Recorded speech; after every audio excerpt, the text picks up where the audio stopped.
I don't see me on the thing. So. 2, 1. Oh, that's cool.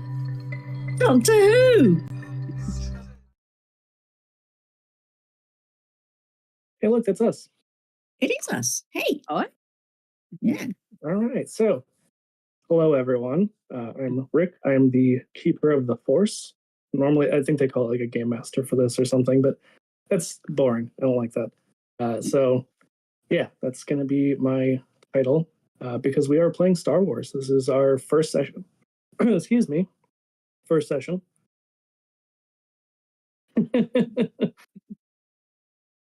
Thanks, Affy. Just distracting me with chat. Yeah, this is our first session. Unfortunately, we are down 2 players. One we knew we were going to be missing. The other, just life happens. So we're going to be a little bit short. We're going to make it work, though, and we're going to have a good time. So before we get started, I'm going to go over our announcements. As always, our sponsor for tonight is Canadian Dice. Go to canadiandice.ca. Use the code THEVACTER, all one word, at checkout for 15% off your order. And Maggie's dice pick is Thunderstruck because none of the dice had noodles in them and she was upsetty spaghetti. So apparently these dice looked like Thor pooped them out. I don't know what that means, but I'm here for it. Next up, check out our merch store at tinyurl.com/vacmerch.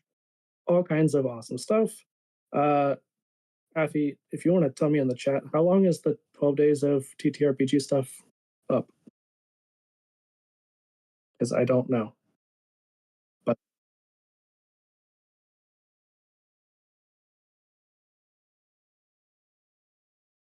okay, so you still got a little bit more time through the first-ish week of January to pick up the 12 days of TTRPG stuff designed by Affy, and all the proceeds go to Extra Life.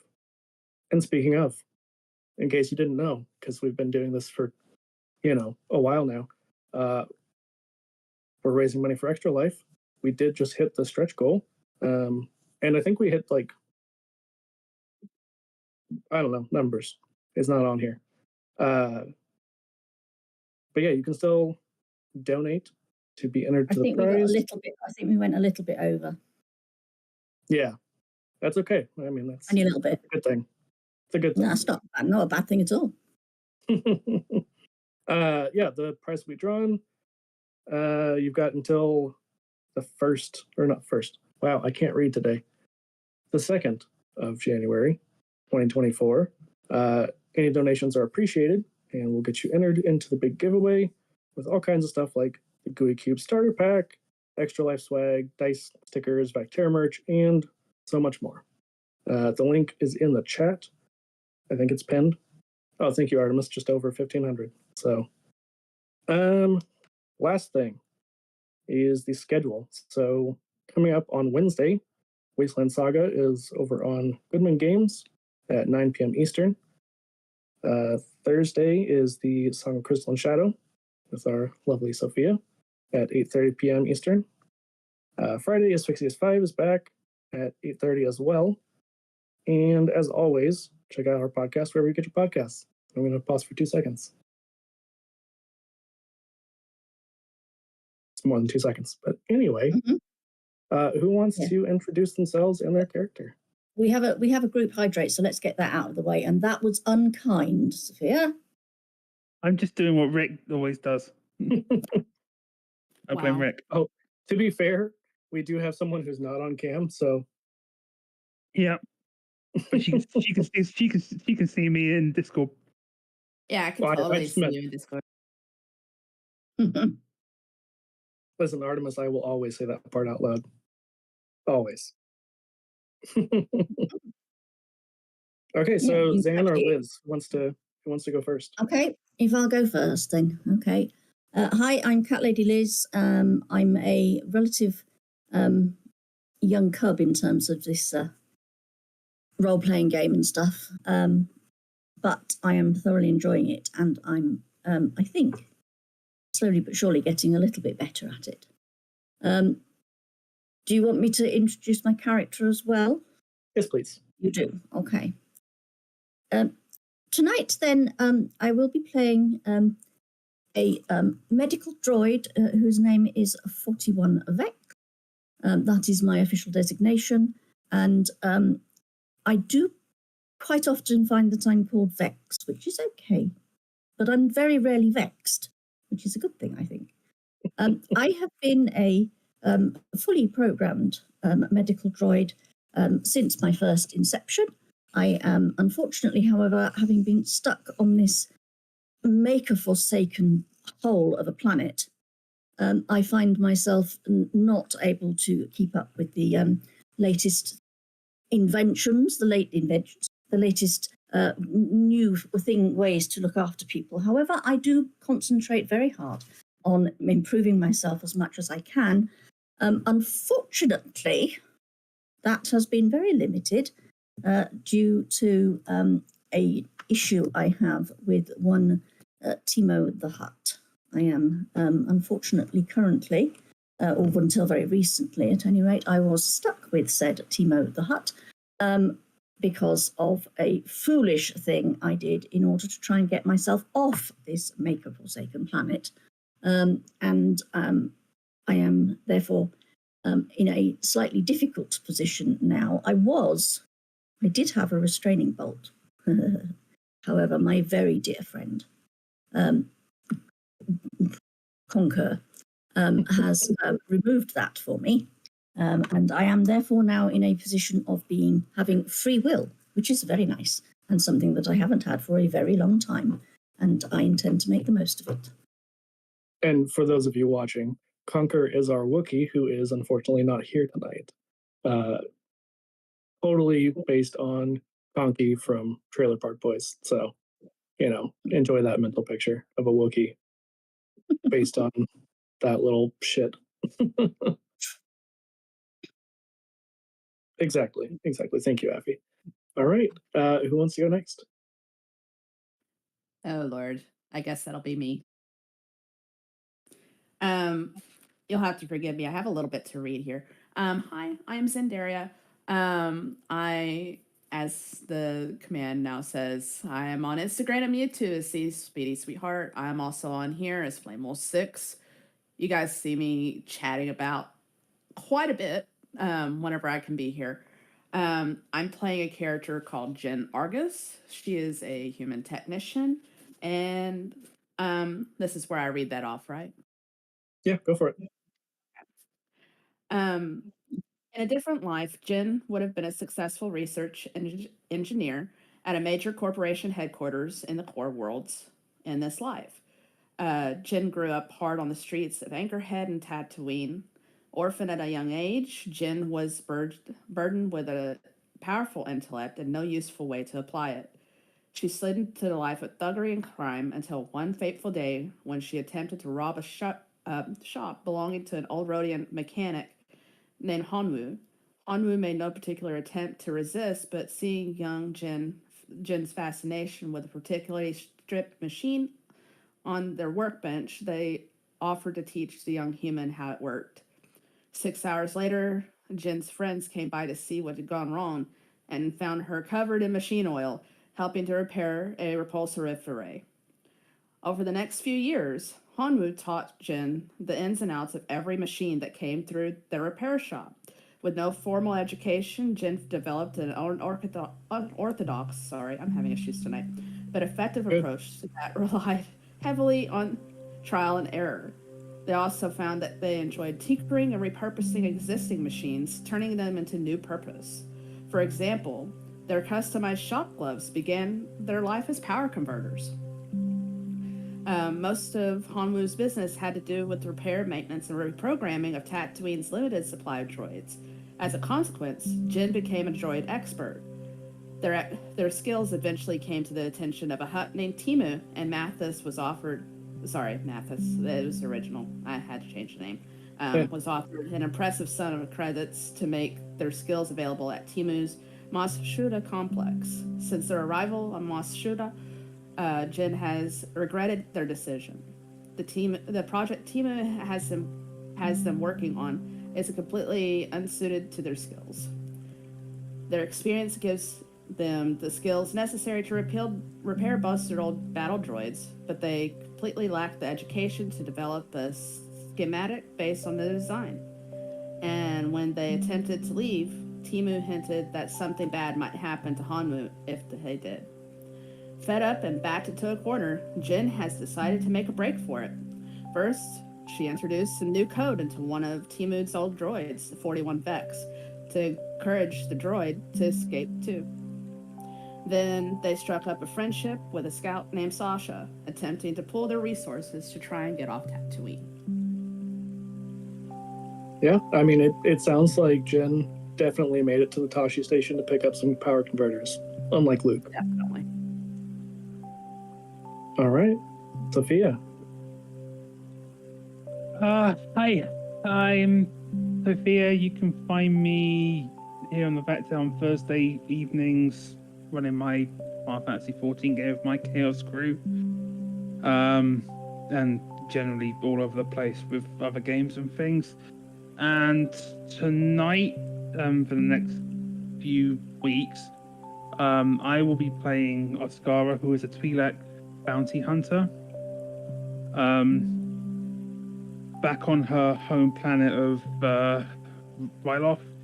She was usually pretty good at staying one step ahead of like all the press gangs, but her sister wasn't. And when her sister got caught one day, she basically offered herself up as tribute instead of her sister, claiming and lying at the time to be an experienced bounty hunter. But by some quirk of the force, her first job went really well, and she started training under a veteran hunter, and she got more and more duties. As long as she did well, her sister was safe until she got loaned out to Timo the Hutt out on Tatooine. She uncovered a plot by Timo against her former gang, who is still keeping her sister hostage.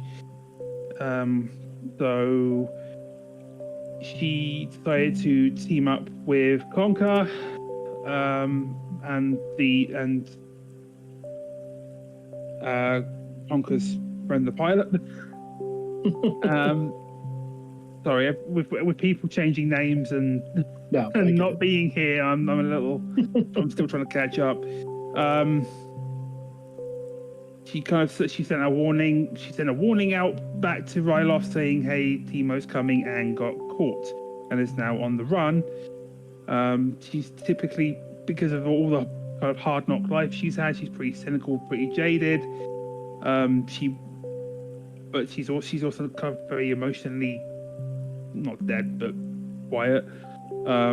Very, very much professional and very serious, focusing on results, which may or may not catch her under the eye of certain individuals later on. You know, yeah, I was gonna say, did you want to mention the other thing besides being a Twi'lek, or do you want to keep that for later? We'll keep that for later, because the whole running from Timo thing. Yeah. See how that all interacts with that other half of her. Yeah, I'll just keep it under the Leku for a minute. Uh-huh. All right. Anything else? No, not for me. All right. I guess I should probably, introduce who I am other than the keeper. I'm Rick. I am the GM or whatever I decide to call myself for Name of the Gods podcast. I'm also here a lot and write for Even Footing Games, and I'm there a lot. So I'm just kind of wherever people let me be. But yeah, we're going to get started if everybody's ready. Yeah, well. Cool. Let's go. This is the Escape from Mos Shuta. As we mentioned, everyone is in some way indebted to Timo the Hutt, and currently it is a period of unrest and opportunity in the galaxy. The Galactic Empire struggles to maintain control in the midst of civil war. Meanwhile, scoundrels and smugglers, explorers and expatriates, and fringers of all types scramble for a living on the edges of the galactic civilization. It's a hard life, but these renegades have more freedom and opportunity than any citizen of the core worlds. On the desert world of Tatooine, out here in the ass end of the galaxy, a few such renegades have run afoul of a local crime boss, Timo the Hutt. Trapped in the tiny spaceport of Mos Shuta, the much less famous bastard child, it's not like Mos Eisley.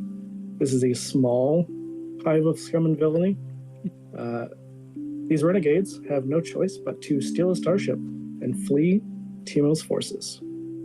Fortunately, our heroes don't know this yet, a suitable starship has recently docked at the landing bay, a freighter called the Crate Fang, captained by a Trandoshan slaver named Trex. As they flee through the sun-baked streets, the renegades duck into a local cantina to hide from their pursuers. And immediately, because you all have been on the run through the desert, you all will take 2 strain. So you guys are taking some damage right out the gate.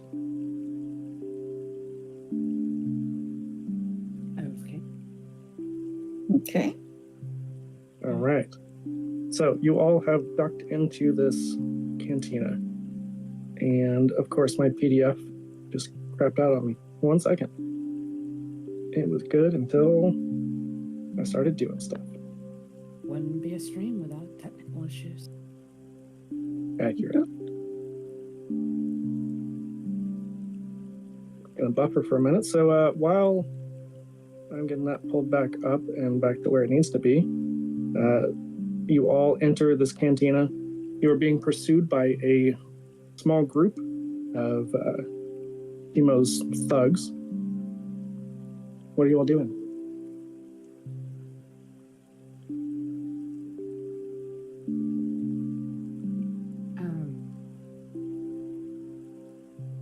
Wow, we're all a bunch of talkative lot, aren't we? First game with a new group. Can I just obviously my first concern is with my companions. Are either of you injured in any way or require any medical support that I might be able to give? I was about to ask this. Other than being strained. That is because we're all strained. We're all tired in some form or fashion. I was going to ask the same thing of you, see if I could help in any way, shape, or fashion. I could do with an oil bath, but I don't imagine you've got one of those. Unfortunately, this time, no. No. Well, we'll just have to make do, I suppose. It's not as though I'm not used to being full of sand and rust and all the rest of it. I can survive. For now. I never imagined being on a sand-encrusted planet for so long, but here we go. What about do we need Scott? Carry on. She's just keeping quiet and keeping an eye out, because these are the kinds of places where if you talk too loudly, someone is going to rat you out for credits. Yeah, the Hive of Scum and Villainy is a well-deserved title. Yeah. Indeed. If it's not the Empire, then it's to the Hutts. If it's not to the Hutts, it's usually someone in the Bounty Hunters Guild. Speaking from experience. Ideally, I suppose, if we are we in a position, is the cantina full? Is it busy? It's busy. I wouldn't say full. Now that my PDF is working again, here we go. Let me pull up. I didn't give a picture for the cantina because it was potato quality, unfortunately, whenever I tried to do that. So I will get that in front of me. As you enter, there is, along the left-hand side, a bar that takes up a pretty considerable amount of the cantina. Along the right-hand side, there are booths that are semi-secluded. There are tables kind of scattered amongst the middle area and a stage with a band performing. You all know that you could likely try to hide here in some way. And you know that you do not have very long before these Gamorreans catch up to you. May I suggest that we see if one of these booths is free? And if it is, get into it. Not only that, but, act like we're part of the crowd instead of trying to hide. Indeed. I mean, still, in its own way, trying to hide.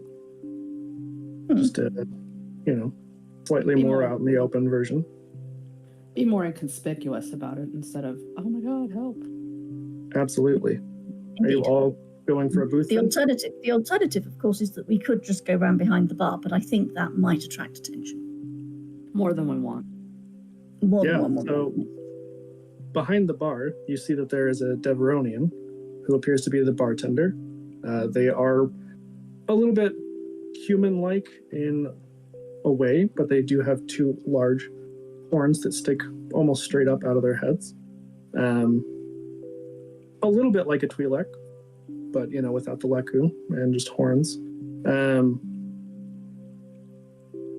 As you enter, they stop in their chores to stare at you, just kind of bewildered at this small group of people busting in out of breath and probably very dirty at this point. On stage, against the far wall, a Twi'lek woman dances to the music. Private booths line the walls, as I said. A few patrons turn in their seats to stare at you. It does look like there is some sort of exit on the other side of the,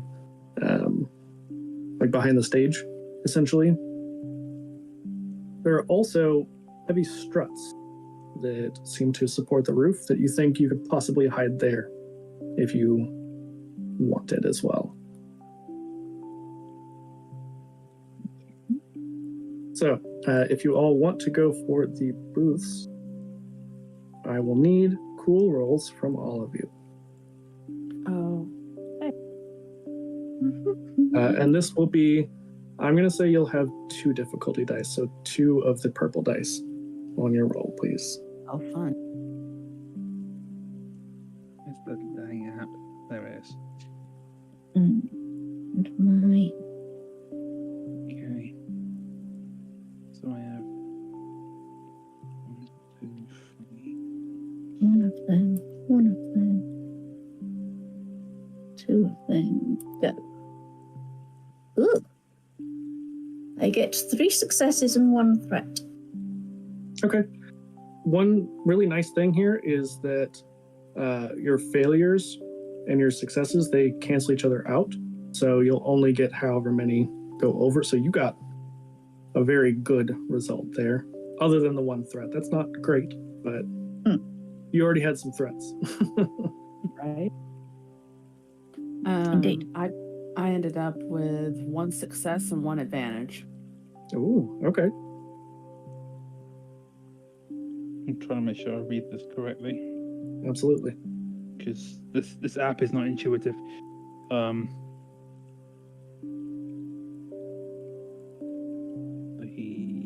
Yeah, the dice roller might actually be a better option. Yeah, I actually think it is, honestly. That cancels that. That cancels that.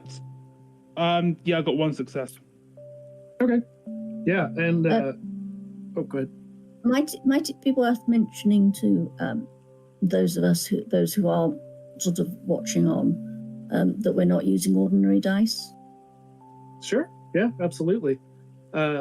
This version of the Star Wars TTRPG, originally by Fantasy Flight, I don't know who's publishing it now, uses kind of its own set of dice. They are still the same. I think they're D8s and D12s, but instead of numbers, it has a different set of symbols. There's success and failure, advantage, disadvantage, threat and advantage. Freaking D&D in my brain. and something else that I'm blanking on now, and it's not in front of me. But basically, it determines. What's that? The Force dice as well, the Destiny ones. No. What was it? It was something we just talked about, but anyway. Oh, it was the crits, and that's not super important right now because we're gonna not worry about them at the moment. Basically, this is a narrative dice system. Artemis, I don't know if it's like the Alien RPG dice because I haven't played it, so I have no frame of reference for that. My closest comparison would be World of Darkness, so like Hunt of the Reckoning, Werewolf the Apocalypse, and Vampire the Masquerade, and that it uses symbols. They kind of, in this, they cancel each other out, so you just get the total result. Yeah, that's the closest I could compare it to. But yeah, so I think because we had a threat and an advantage, I'm going to let those cancel each other out as well, even though it's from two different people. And so you all make your way to a booth trying to fit in with this crowd. Most Shuda, much like a lot of places on Tatooine, is controlled by the Hutts. A lot of sketchy things happen, so this is not horribly unusual for people to run in. But enough that, it does, like I said, get the bartender's attention, but, excuse me, mostly just to make sure that you guys aren't coming in to shoot up the place. And as long as you're behaving, it's probably not that big of a deal. So, because we all rolled pretty well, the Gamorreans who were following you, which for people who are not as knowledgeable, just off the top of their head, of Star Wars lore, Gamorreans are a little bit shorter, kind of stout fellows that have a pig-like snout and tusks and green skin. These very intimidating, short but intimidating foes carry heavy clubs that are very obviously used for breaking bones. So after you hide yourselves, a small troop of them comes in carrying these clubs. You know them to be Timo's enforcers who have been following you. They blink their beady eyes in the gloom, and seeing nothing of interest, they grunt and whine in their language and turn to go. You know that they're going to keep looking for you until you take them out. This is an opportunity, if you so choose, to strike, but you do not have to. The sooner we take care of them, the better. Yes, I think you may be correct there. It is unfortunate, though. It is unfortunate, but at least now they're not going to get the jump on us. We can get the jump on them. That is a very good point. Yes, I do. Yes. Yes, I am slowly but surely coming round to your way of thinking. Yes.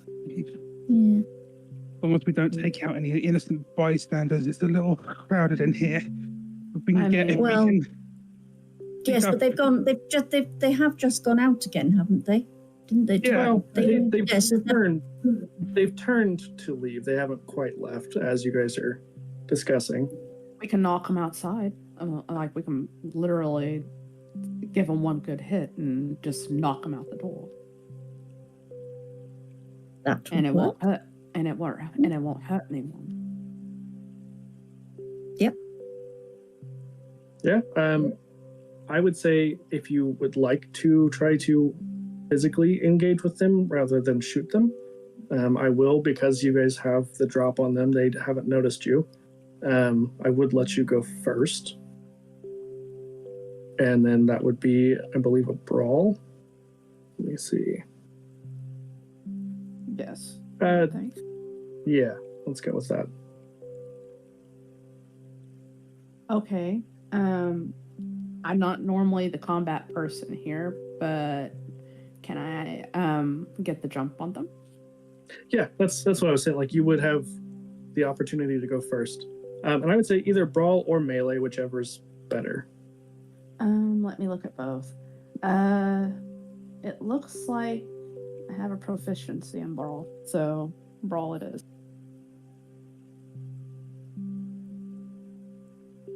And you'll just roll with 1 difficulty dice on this. Okay. Oh wow.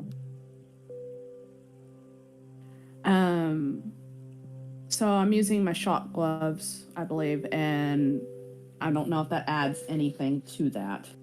Not to your roll. It would do for damage. Okay, 3 successes, 1 advantage. Okay, yeah. That is pretty fantastic. Let's see. Does it give on your shot gloves a damage rating? Damage 3. Okay. And it has a dice pool. Well, the dice pool is the brawl, I believe. Yeah. Okay. You deal 3 damage on a hit plus 1 damage per success symbol rolled. Yep. So let me see. Gamorreans are decently tough. Yeah, you are able to shock one of them. It doesn't take it out. It seems to possibly absorb some of the, not like it's absorbing electricity, just like maybe the armor that it wears is protecting it somewhat. But yeah, they're both still standing. I'll give the rest of you the opportunity to act as well before they take their turn. I think that I'm not exactly made for brawling. However, I do have a light blaster. And I think what I would probably do is back up. You've got a little bit of space. They weren't like right. Yeah, they weren't right in front of on top of us. So I think I would fire that at the one that has not just been thumped. Absolutely. If I may. You sure can. Hang on. 2 greens. And you want me to have 1 purple? Yes, please. 1 difficulty? Yep.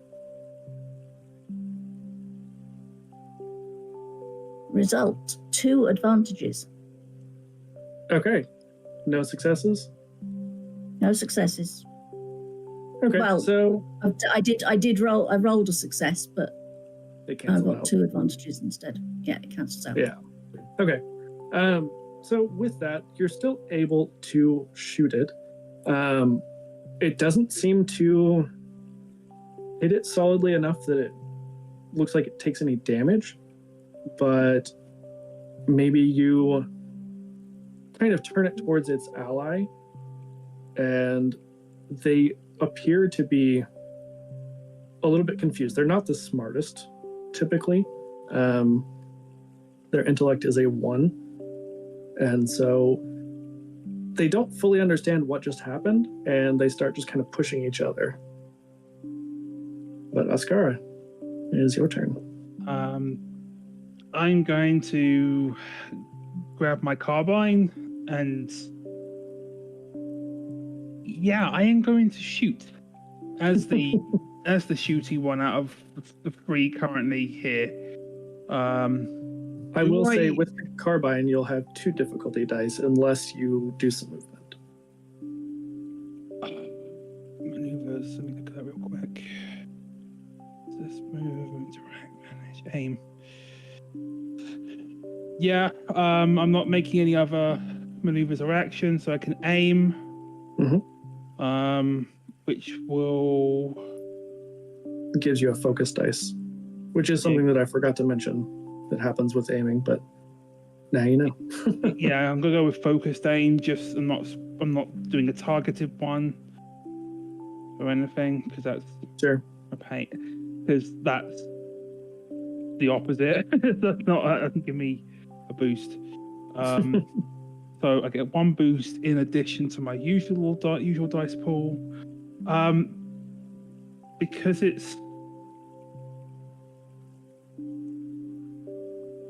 Because the target is engaged in melee, do I take any additional difficulty because the rules say I'm supposed to?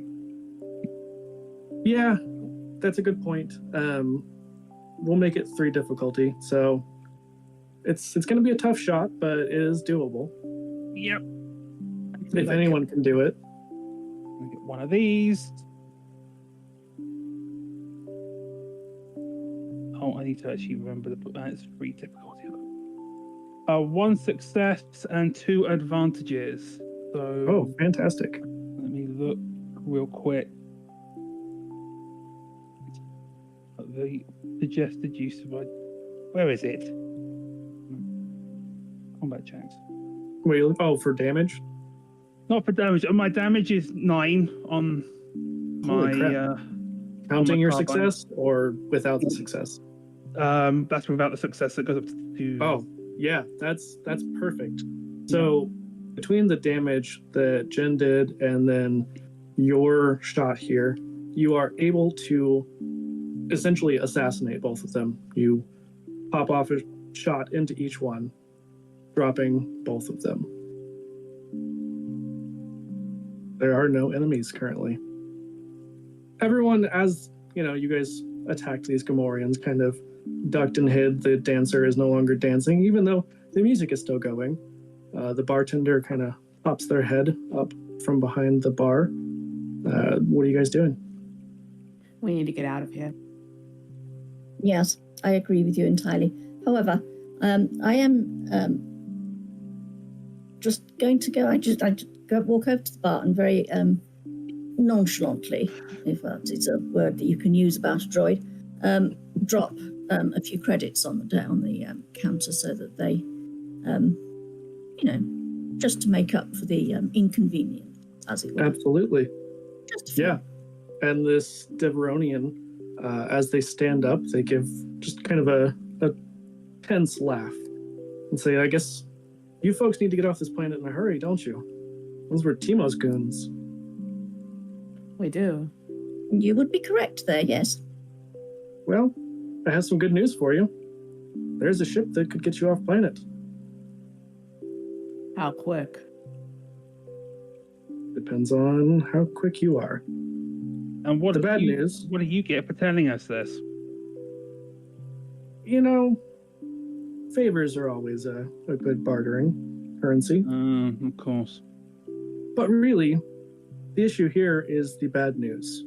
While there is a ship, it belongs to Trex, who may be an associate of Timo's, and he's not just going to let you on. The other bad news is that it's in the landing bay, yeah, but it has a broken hypermatter reactor igniter, and it's not going to be flying anywhere, at least not at light speed, anytime soon. You might be able to get one from the junk shop. You could ask Vorn. But other than that, that's all I got for you. And you really need to get out of my cantina. One further question. The name of this ship?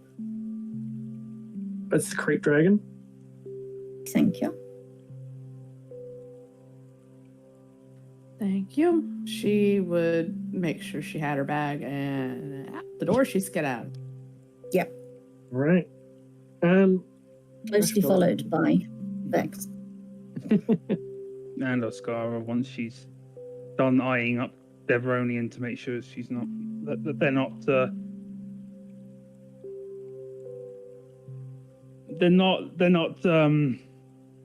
what's the word I'm looking for?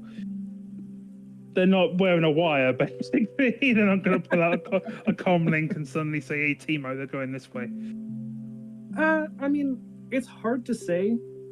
It's very possible, but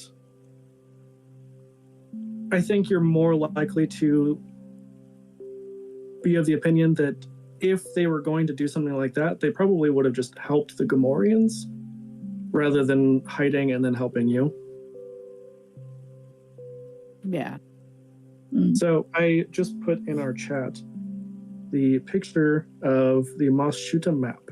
So where you all are is the cantina kind of on the south near the Dubak stables. The junk shop is not very far away. There's only a few buildings in between you and it. But you are also not horribly far from Timo's palace. Mm, Who? this I noticed. Well, we know the area because we've all been here for a long time. So, may I suggest that we just head for the junk shop and see if we can get this part? If we provide this Sounds good to me. person with the parts, it might persuade them to let us use their vehicle. What do people think? As the associate in question is an associate at Tumo's, we may have to take them out and take the ship by force and just load the parts on and repair them ourselves. We might, yes. Which is fine by me. I'm just saying that it's unlike, I don't know if we're going to be able to negotiate with them, but then again, everyone has a price, one way or another. Indeed. And Vex, because you have some pretty good mechanical skills as well, I think you would probably know if you were able to obtain this part, that would be a good bartering chip to have in order to either convince Trex to let you on, or, in some way, maybe lie your way into getting on board the ship. Mm-hmm. Yes. At least getting, into the landing bay. Yes, I believe that this would be possible. Yes. So, as this encounter has ended with the Gamorreans, each of you is able to recover strain equal to your presence or your ranks in the cool skill, whichever is greater. So, if you have any points in either, you can potentially recover the strain that you've lost. Presence or cool skill? Mm-hmm. Okay, cool. No, I don't have any actual pun rank. intended. I don't have any ranks in either. That's surprising, being a bounty hunter. Yeah, Mhm. like I have a pool for cool, but I don't have like actually a bought ranked. So Well, Interesting. neither do I. I have 2 presents. Therefore, my strain is unstrained. Same. Yeah, Vex is good. Vex is fine. Ascara, not so fine, but you're doing okay. You've got a lot of strain to take. mm-hmm. You've only And lost 2 armor. out of 13, so And I have armor. So yeah, got that nice soak value there. Oh, Yep. yeah. All right, so I'm gonna say you all probably had this conversation as you're headed towards the junk shop, unless you have something else in mind. No. That was my thinking, that we were making haste, but not obvious haste, because we're trying not to attract attention. So Absolutely. we don't want to look as though we are in a hurry, even though we are. Sure. So the junk shop is immediately obvious by the scrapyard adjoining the low pour-stone building. As you step inside, you see a hunched old man lurking behind a low counter, covered with disassembled droid and machine parts. He glances up at you and turns to the garbage can-shaped R5 droid standing beside him. You would know this to be an astromech. Similar to R2, but red, and instead of the half dome top, it's a little bit more of a cone without the point. And turning to this droid, he kicks it and shrieks, "You're supposed to tell me when I have customers, you bucket of bolts. Go outside and finish stripping that speeder bike." The droid makes some, typical droid noises, as astromechs can't communicate in basic. And the man turns to you and says, "Welcome, customers.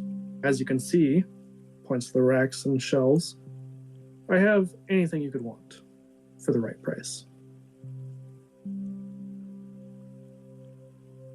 Indeed. So I see.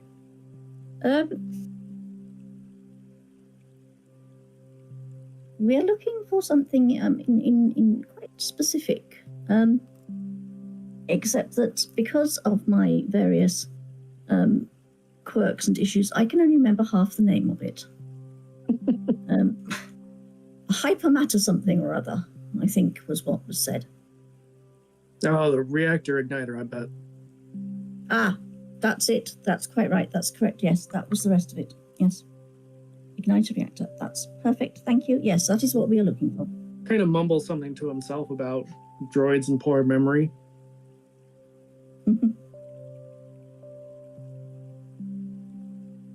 Do you have such a thing? I might. I could check.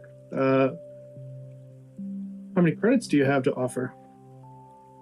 That would depend upon the state of the item.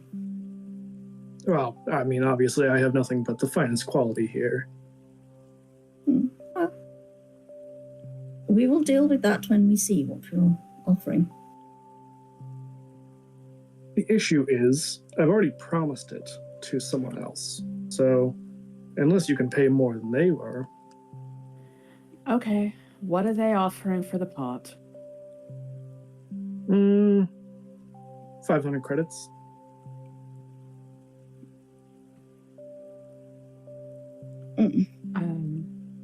Is there a way for me to do the equivalent of an insight check to establish whether or not he's just inflated that?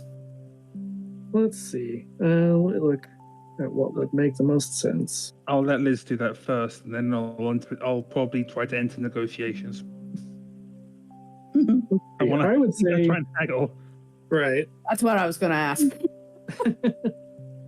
I would say probably maybe like cunning, which is one of your abilities or your characteristics, or streetwise. Okay. Yes, let's go for streetwise. Just see what happens. You're a droid of the streets. I'm a droid of the streets. Well, I've been working. You have been around the huts and living in Moschuta, so yeah, you probably are a droid of the streets. Indeed, yes. Okay, I get one advantage. Hey, okay. So you can't really tell whether he's lying or not, but it does seem like it's on the level that's about how much it would cost typically. Very well. I find myself wondering whether there may be scope for discussion around this. That's a pretty firm price. I don't know. But Ascara, you wanted to do some bartering? And immediately after that exchange, she just kind of folds her arms with like 600. You're offering 600? Yeah. Wow. I mean, I suppose I could take that.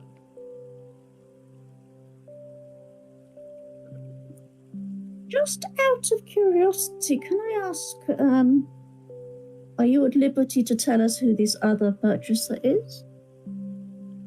I mean, I don't see why not. There's no confidentiality agreement. It's Captain Trex. You might have heard of him. Yes, we have. The interesting thing here, and as Rex is gearing up to say what's coming next, they cast a quick glance at their companions to make sure that they are on the on track, as it were, with what they're about to say. This is very interesting because we are actually intending. This is intended to be for us a gift for Captain Trex. We are aware of his situation and the need for this part, and we thought it might be helpful to us for us to provide some additional support, as it were. Okay.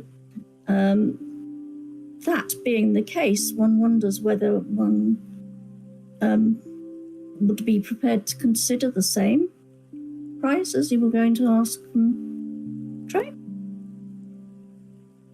So you're essentially trying to tell him that you are working for Trex, or that you are like a friend? And We are friends. Okay. Sorry, my dear. What did you say, Jim? What did you say, Jim? Out of character, acquaintance, kind of, but more of a Sure. friend. Yes.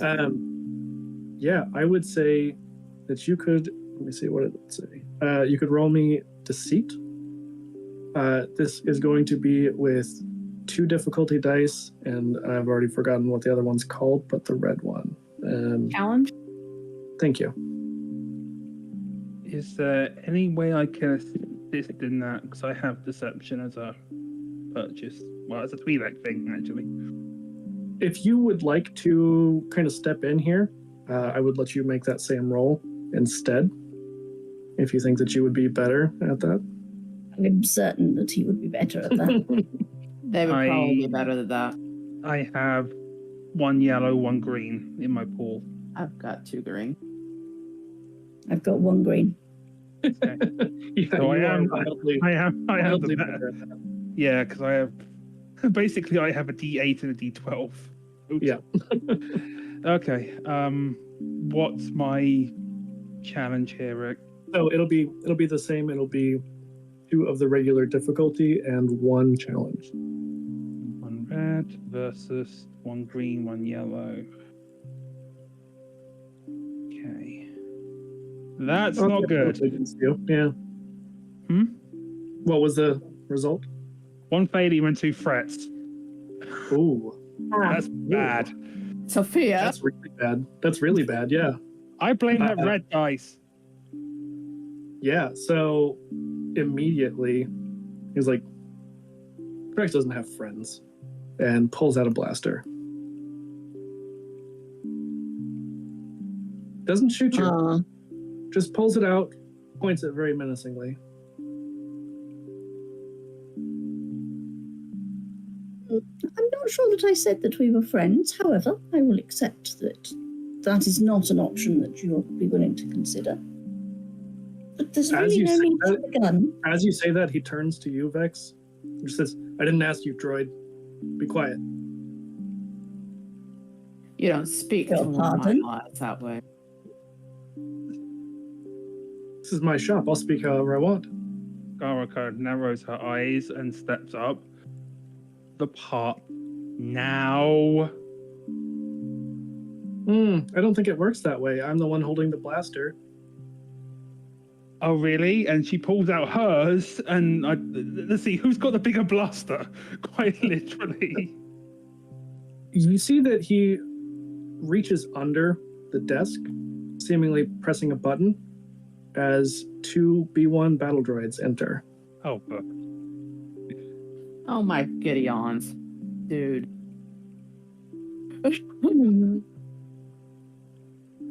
So we're going to have to do this the hard way, are we? Looks that way. At least I'm not going to have to spend 600 credits on this baton. I almost after the Klingon curse, not a Star Wars one. Yeah, so if you're choosing to fight instead of continuing to try and negotiate, then I will have you all roll initiative. All right, how does that work? That is either a cool or what was the other one? Vigilance? Vigilance? Yeah, Is that Whichever at a is- difficulty or a straight roll? just a straight roll. Okay, well I'm rolling cool because I have proficiency. Yeah, I'm going to roll vigilance because I have proficiency. I rolled vigilance as well. Got 2 advantages. 1 success, 2 advantages. 3 successes. Oof. Yay. Okay, so Jen, you would go first. So is it a... Okay. She didn't have her weapon ready, so is it a maneuver to pull that and prepare it? I would say that's essentially a free action. Okay. She would wholeheartedly have pulled her weapon out at that point and aimed it at the man. Vorn. And Vorn, yes, sorry. And would pull the trigger. Okay. Before we do that, can you remind me of the other two? What you got on your rolls? I've got 2 advantages. Okay. I got 1 success and 2 advantages. Okay. All right. I will have you go ahead and roll your attack then, please. And that would just be the Dice pool. there. Yeah. And then is it at a difficulty or? What weapon do you have? I have a holdout blaster. Okay. It is just 1 difficulty. Apparently they're voting on whether I have the biggest blaster or the shopkeeper. And now we also have to add the droid. We also have to technically add the black battle droids to that. I mean, if we're talking physical size, it's definitely you. But we're talking the metaphorical, the big dick energy, so to speak, that remains to be seen. 2 successes, 1 threat. Okay. And So your damage was 3? that was for the gloves. For the blaster the gloves. is Okay. the blaster is you deal 5 damage on a hit plus 1 damage per success rolled. Yeah, and that will be the same for any attack. That however many successes you get is what determines the extra damage, essentially. So yeah, you are shooting the shopkeep, right? Yep. Okay. Don't think he had any. No, he does. Okay. Yeah. So he does take some damage. He seems to. You shoot him kind of in the shoulder, and he holds his shoulder with his non-gun hand, but he is still standing. Doesn't seem to be too horribly bothered by it. Okay. Cool. Up next would be our battle droids. They rolled pretty well.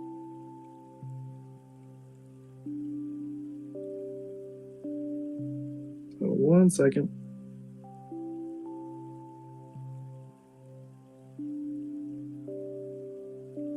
Oh.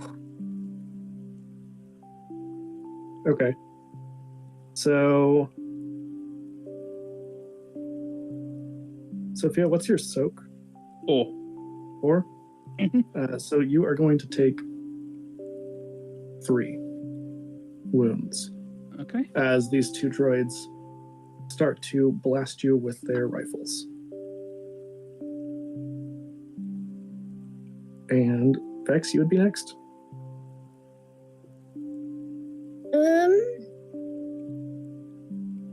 How far apart are we? Not very. I mean, you're in a pretty small shop. Okay. So my stun grenades won't work because they'll stun all of us. In that case, I am going to take aim with my light blaster at one of the battle droids in the hope Actually, I don't remember if stun grenades affect droids the same way. I don't think they do. Does it give a description on them? It just says I deal 8 stun damage on a hit plus 1 damage per success symbol. This damage is suffered as strain rather than wounds. Interesting. Yeah, I'm gonna. But we're too close. We're too close anyway. I would end up stunning Oscara and Jin as well. I mean, there are probably times it's worth it. You know, it's kind of the. I didn't ask how big the room is. I said I cast Fireball of Star Wars, but yeah, probably not the greatest move right now. No, I'll stick with my light blaster, I think, and aim at the droid nearest to and likely causing the most damage to Oscara. Okay. They both unleashed. They kind of took their turns at the same time, but well, I can only fire at one of them at once. Yeah. I mean, Star Wars doesn't quite work that way. kind of like in the cantina where Ascara was able to take out both Gamorreans. It just kind of depends on the rolls. We'll see how it goes. Okay. Fine. Right, so my dice pool is 2 green. Result, 2 advantages. No successes? No successes. Okay. What I'll say is you miss, but you hit the panel next to the door, closing the shop door, this heavy metal door in front of these battle droids. They are no longer a threat currently.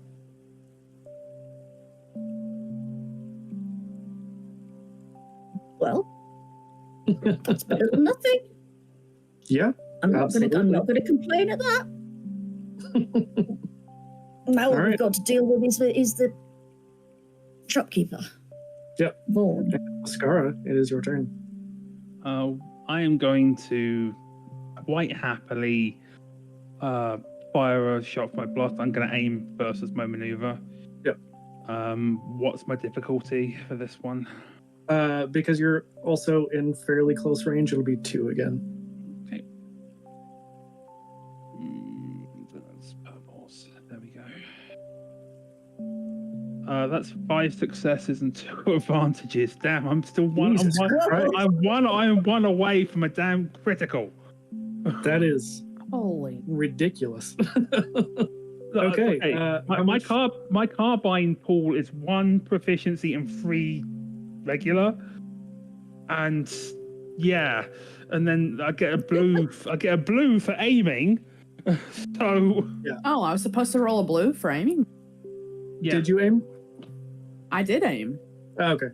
That is my No bad. one told me. I aimed too, so I should have added a blue, should I? That's okay. That's Never mind. yeah. Anyway, how much damage? That's 9 damage plus Plus 5. 5, so that's 14. Oh yeah. He's dead. How do you want to finish him? Let's see. I'm going to start off by shooting the blaster out of his hands, and then in the chest over whatever nearby desk level object there is. That so yeah, he's kind of hidden underneath a desk as I finish him off. Okay. Yeah. As he collapses to the floor, you can hear the clanking of the battle droids as they're making their way around, and they're kind of mumbling to themselves like battle droids, especially B1s, are wont to do. As you're looking around the shop trying to find this part, you can hear that they make their way to the back door, kind of poke their head in, and one of them turns to the others like, "He's dead, let's get out of here." The other one gives the Roger, Roger, and they just fuck off. I'd be more concerned if if he had a droidica. Yeah. Going after to myself. You guys would be really fucked. All right, so with a little bit of work, you are able to find the part. R5 kind of just continues about its job in the shop, organizing things and stripping down. Yeah. You can see it's out in the junkyard a lot of the time, stripping down the speeder bike. Jin and Vex are able to figure out which part it is relatively easily between them. Oh, yeah. It's a question of finding it. Are you guys looking for anything else while you're here?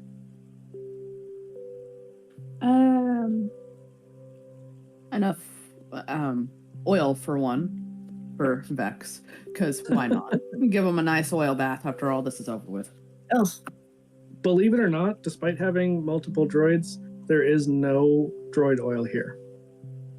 Oh, dang. At least it was worth a shot, huh, Vex? indeed. I am grateful for the thought. Most grateful. Otherwise, stim packs, anything I can use to help repair this stuff later. I know I've got a kit or two here. Right. let's see. I'll have the Vex will also have a look around and see if they can find any emergency repair kits. Yeah, I'll have Droids. anyone who is searching roll perception. Roger. And just one difficulty. Okay, one difficulty takes me.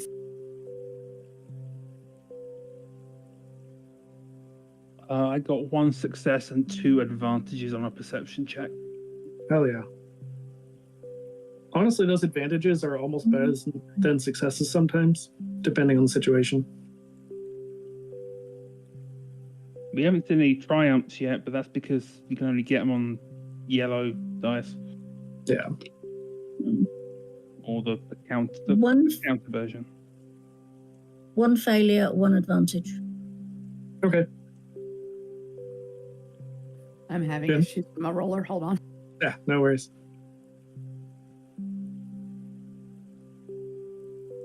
While you're getting that to work, Oscara, you are able to find, obviously, the part. In addition to that, you find several other things. You are able to find 4 stem packs and 3 emergency repair kits. There's also a lot of junk. I mean, if you want to take junk with you, you're welcome to, but it's kind of just miscellaneous parts.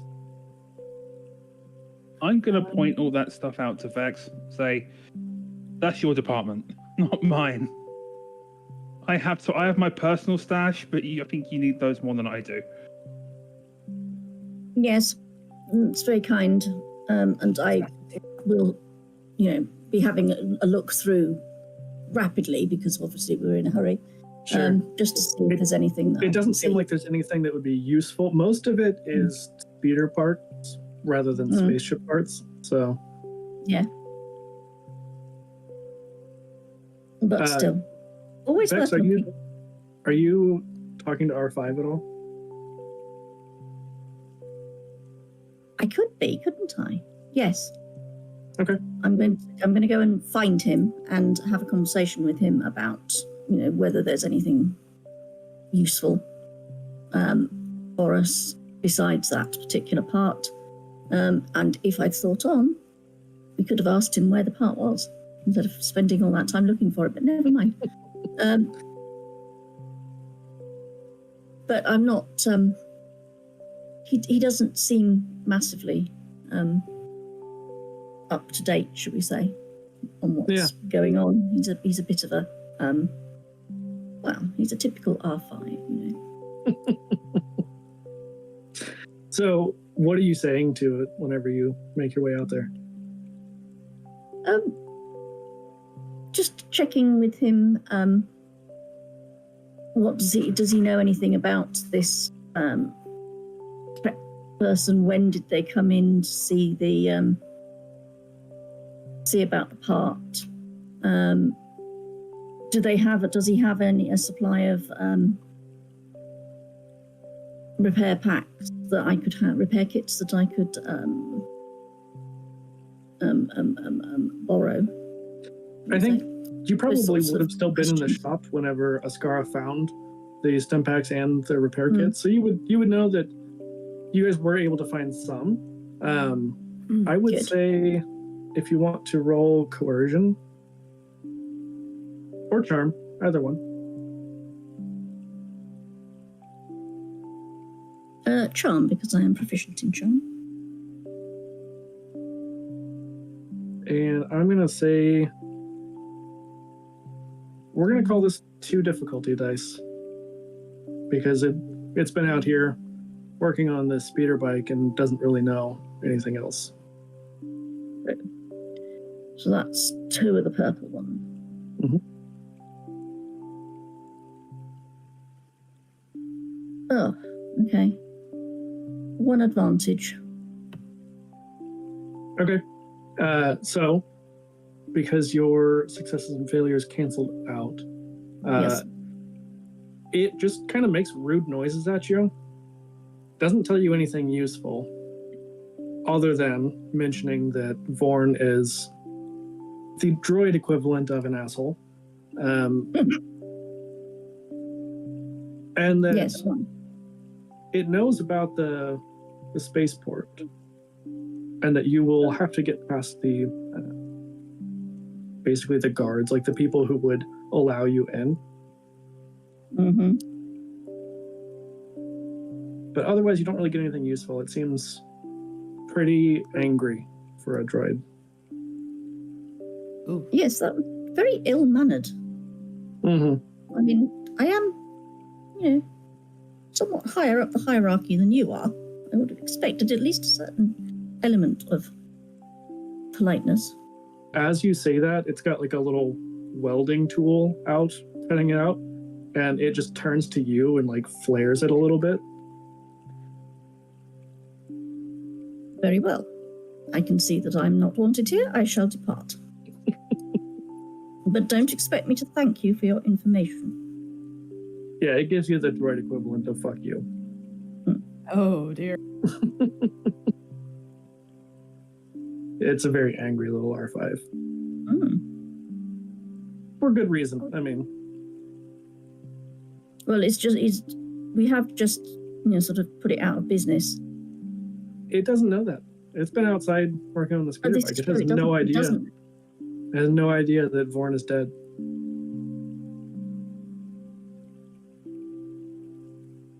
As I'm walking away, I turn back and just say to him, I don't know why you're so upset, but would it help to know that you don't have to deal with Vaughn anymore? It gives you kind of a quizzical beeping sound, and it just like leans over to get a better view.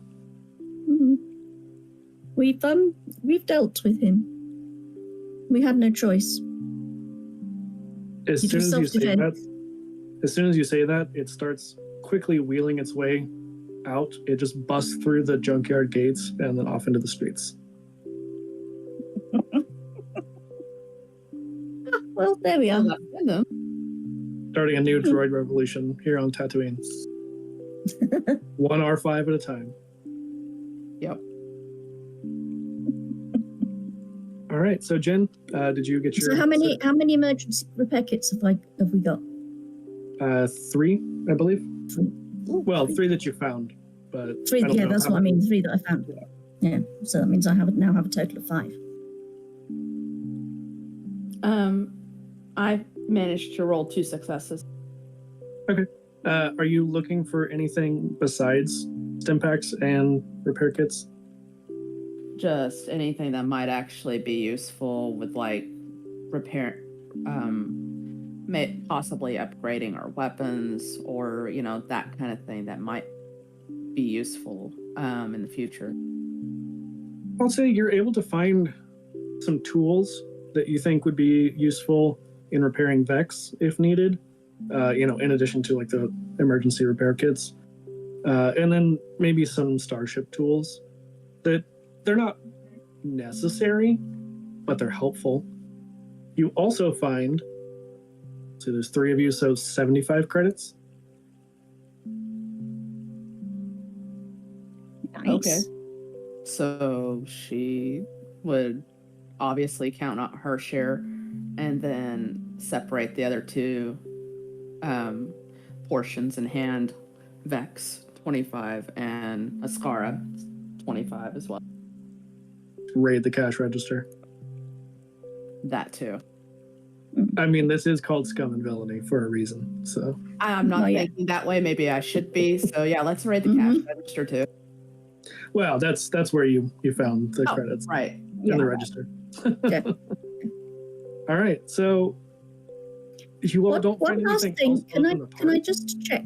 Can I just see? I don't suppose it's unlikely, but there might be some med kit or a med kit for just in case You all Vaughn did had himself an gotten- injury. You all had gotten 4 stim packs and 3 emergency repair kits. That's what you were able to find with your search.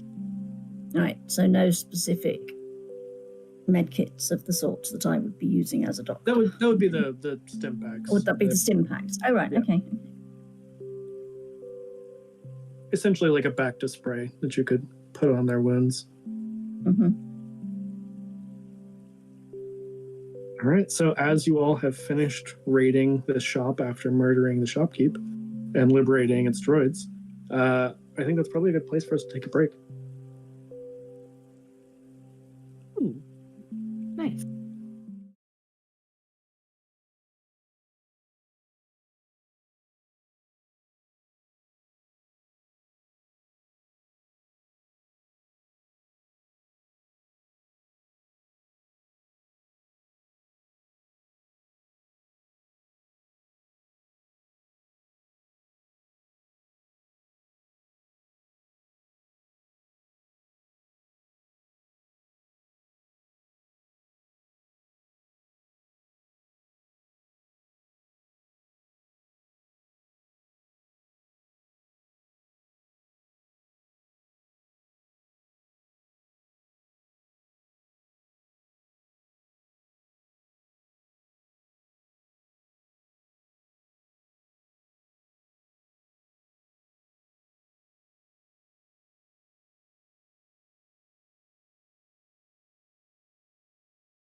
1. Hey, it's a thing. Nearly. Thank you, Liz. It's a thing, yeah. It nearly worked. Thank you for being my personal countdowner. Timer. Just countdowner. That's what it is. Yes. So now that you all have murdered this shopkeep, who really probably deserved it, let's be real. What is the plan from here? The first thing I need to do is check that Jin and Oscara are okay, and I'm perfectly clear that Oscara isn't. Would you like me to help? If you insist, I've had worse. Yes, but if we could do something about it, then that's, you may find ourselves needing you to be, strong and fully together. Vex has a point. We don't know what we're going to face once we get to the port. Exactly. Fine. And she kind of pulls up like the skin glove where she took a hit, and yes, has a bit of a nasty wound going on. Very well. I am going to roll. I was going to say, do you want to use your medicine, or do you just want to use a stim pack? Either way works. I'm going to use my medicine, I think. Okay. Is there a way I can help them with that? Do you have any points in? I don't have. Not the dice pool, like any ranks in medicine. I don't have any ranks, no. But I had like a 4 dice pool. That's why I was asking. I would say you could give them an extra of the regular dice. Okay, I'll do that. And it would only be a 1 difficulty. No, not that one. The purple one. So have I been given what extra dice have I been given? The ability dice, the green. The green. So that's 3 instead of 2. Go. Oh. 2 successes, 4 advantages, 1 triumph. Wow. Oscara, it's like you didn't even get shot. Yeah, that triumph alone. Yeah. As Vex has all sorts of little tools that come out of their arm and other various places on their droid body. They are able to patch you up. There's not even a mark.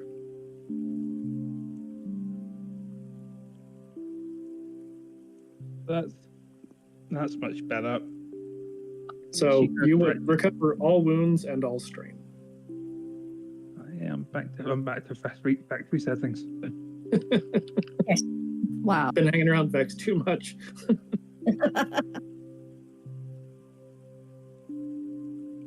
Jin, do you need any help?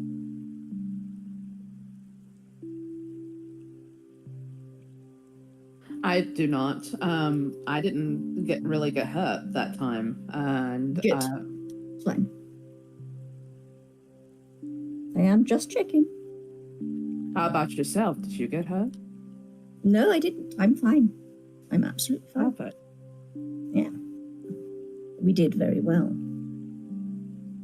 But I would suggest that we probably now need to leave and make our way to the docking bays.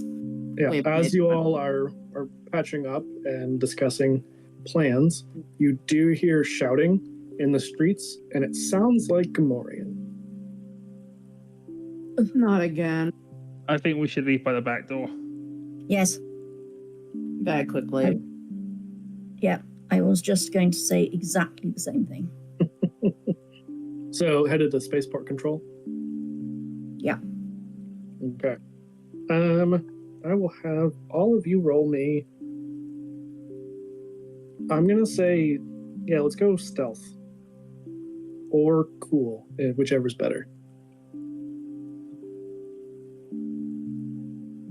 Despite the name, cool is essentially your ability to stay cool under pressure, not how cool you are.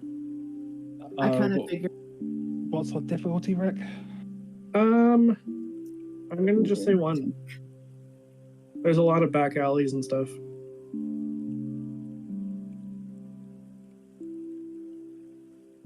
Okay.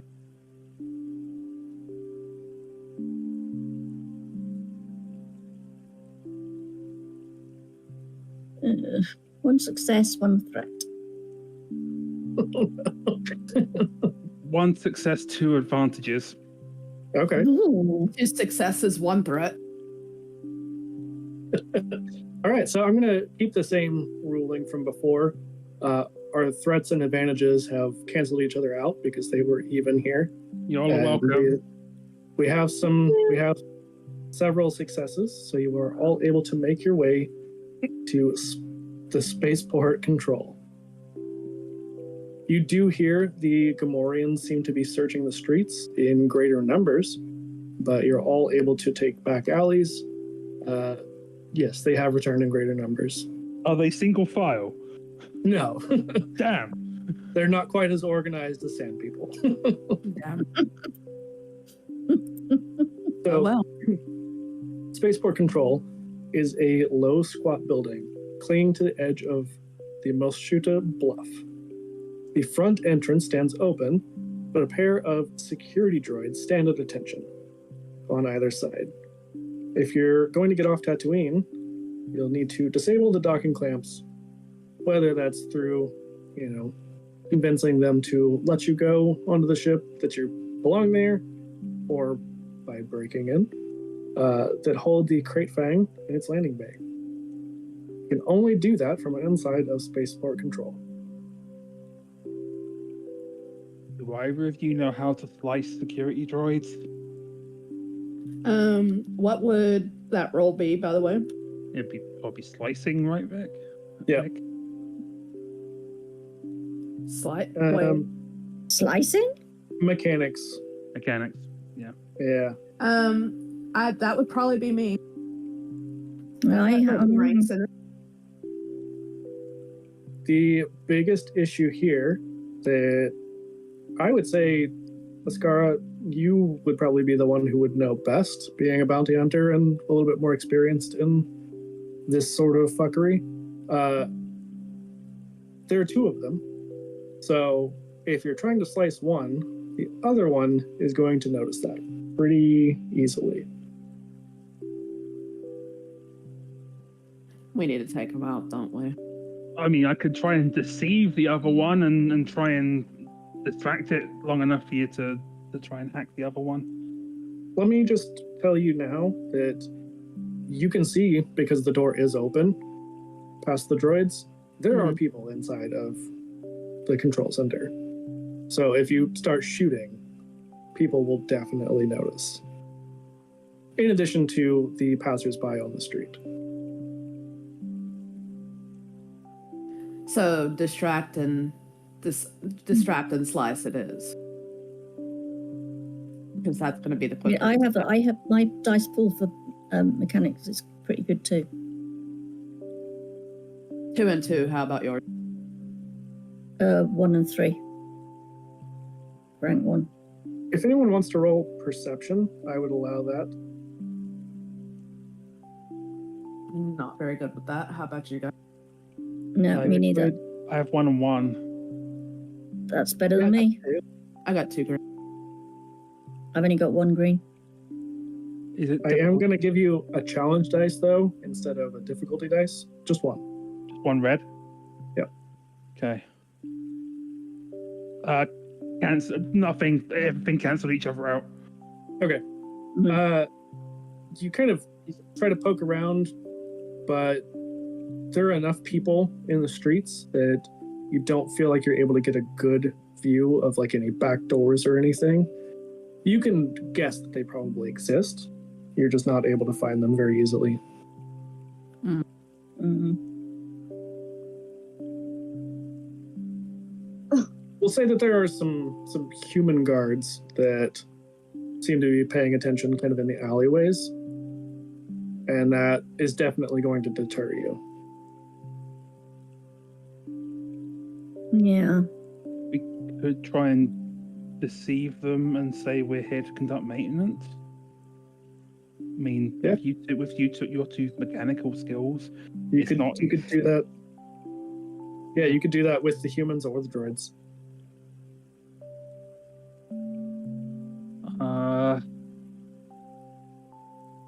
I mean, the more direct would probably be the droids. So Yeah.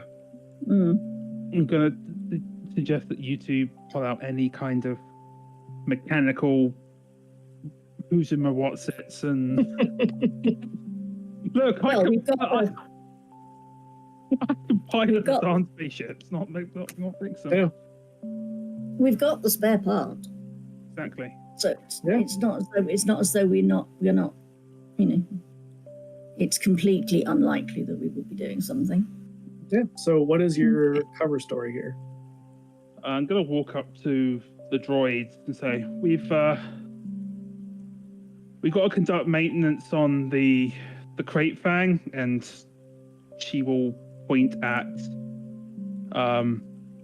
the part in question and the fact that her two comrades have all sorts of mechanical tools, hyperspanners, and all the rest of it. Somewhere visible. We need to get in to be able to verify the job listing and all of the usual documentation. Okay. I'm going to say that these two droids, they're the KX series. So, like K2 from Rogue One, the very large, imposing figures. I would have you either roll deceit or coerce, whichever is better. And you will again have a challenge dice, but with your cover story, I'm giving you a boost die. So an extra blue. Okay. I'm going for deceit because that's better for me. Being a Twi'lek and all. And that's one success and 2 advantages. Okay. Yeah, they don't say anything. They just kind of like appear non-threatening, and they don't seem to stop you in any way. And I would like to point out I got a triumph, but it was cancelled out by a despair. Oh man. So you got a nat 20 and a nat 1. Yeah, which in this system cancel each other out, thankfully. Yeah, absolutely. All right. The 3 of you step your way through the doorway into a large chamber, crowded with computer equipment and centered around a large holo display showing the plot of the local aerospace. Standing in front of the display with arms folded is a human woman who appears to be in charge, and as you watch, she speaks into a headset in a formal, commanding tone. Imperial Shuttle Lambda 11238. This is Overseer Bryn with Spaceport Control. You're cleared for landing. A half-dozen technicians of different species work at consoles, and there are 2 more security droids inside, near the doorway. Your attention is immediately pulled to the floor-to-ceiling transparasteel windows against the far wall, looking out over the desert of Tatooine, where you can see an Imperial shuttle coming in for landing.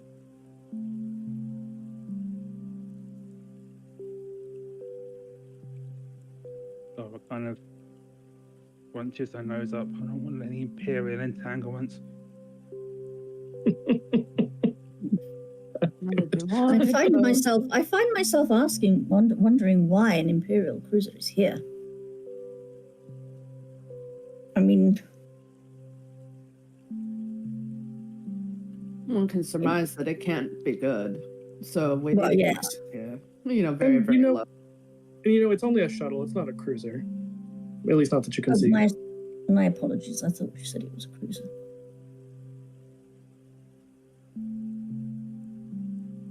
We got a hydrate and a posture check. Dang it. I don't want to. No, you. Give them the Uno reverse. I need an actual. I need to get a reverse card from somewhere. So, what's the plan here? Well, I got us in. Now it's to my more technically minded colleagues to try and figure out how to release the docking clamps. Also, if we're interested in what the Imperials are doing here, maybe we can get into that, but that might have clearance codes. Yes, I'm not at all sure about that being a wise idea. However, first thing we need to know is which docking bay we're looking at, trying to get to. Is Absolutely. it That is a helpful thing to learn. Mhm. So I'm going to let your 2 advantages carry over into this because thank you. we haven't used them from your initial roll. So it's pretty clear that Overseer Bryn is probably who you need to talk to. The rest of the technicians don't seem like they would have the authority to unlock the docking clamps. Okay. But you do think that you could potentially check the computers and see where the ship is located. It does come with some risk, but you know. But there is a good chance that this Overseer Bren person is going to be somewhat distracted by the fact that there is an Imperial shuttle about to land. So it's possible that we may be able to continue the deception. Do we think? Yeah. Very possible. We need to get to, we've got this part here. It's entirely possible, of course, that she knows that this part is needed. If she is the overseer, I mean, one would expect her to know everything. It also seems like none of the employees here are paying any attention to you. They have much more important things to be doing. So, within reason, you have a little bit of freedom here. Which of us has the better perception dice pool? See if we can see anything up on any of the computer screens that say where the what's in each docking bay. Yeah, so whoever has the better computer skill would probably be the one you want to actually do the slicing here That might of that sort of thing. If you're going to try to use deception to distract in some way, I will just tell you now, no one is paying attention. I have yellow and 3 green in the computers. Yeah, Jen, you would definitely know there is a risk of setting off an alarm if you are to go about this in the wrong way, but there's also a lot of possibility for gaining information if you don't fuck it up. So don't fuck it up. Here, I have 4 green for computers. I think it'd still be Jen with the... Yeah, because Jen's got a yellow, Yeah. The proficiency. Yes. Yeah. Okay. Yeah, if that's the plan, if you want to slice, then roll me a computer check. Is there a... It'll be... Yep, I was getting there. It is 2 difficulty. Okay, one moment.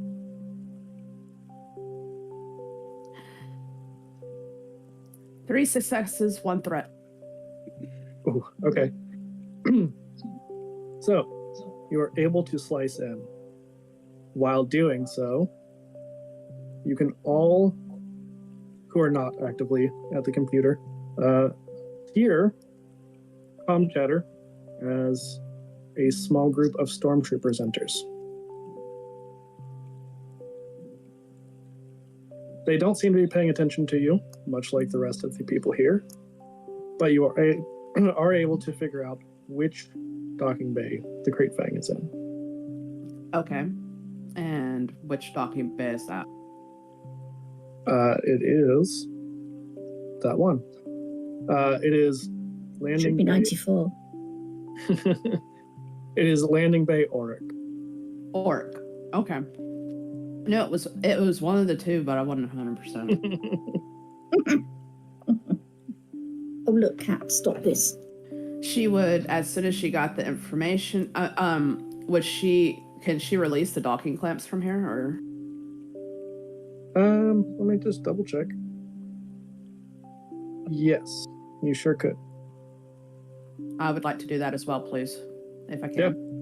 Yeah, I mean, you do that. You had 3 successes, so I will definitely allow that. Okay. All right. Anything else while you're here in the control? My inclination is that we perhaps ought to just take advantage of the fact that nobody's paying any attention and depart. I was going to try and find a little bit more information about what could be happening today, but she's completely unperturbed by it. She doesn't even realize that there's stormtroopers in the room yet. Yeah, not yet. I mean, you know about the Lambda shuttle, but beyond that.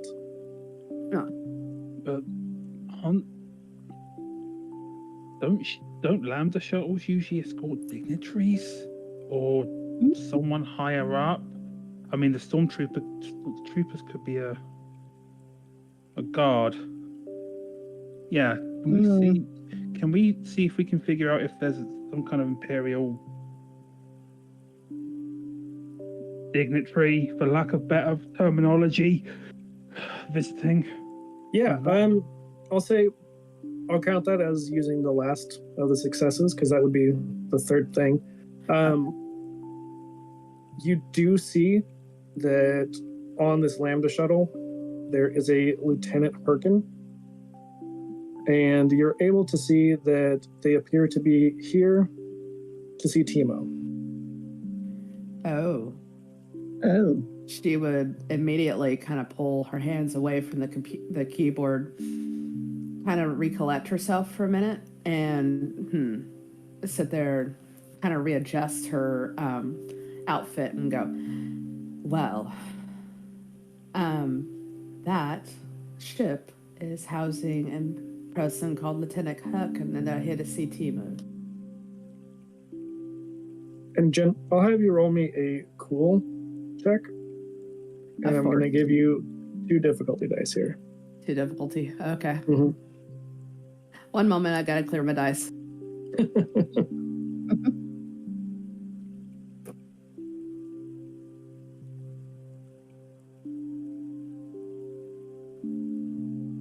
Oh no.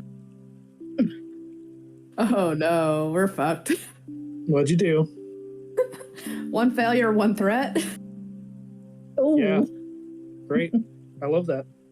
So, as you say this, one of the stormtroopers seems to hear you, Jen, and says to the others, let's check this out. And this, we'll say, half dozen stormtroopers in their threatening white armor, carrying heavy blasters, starts walking your way.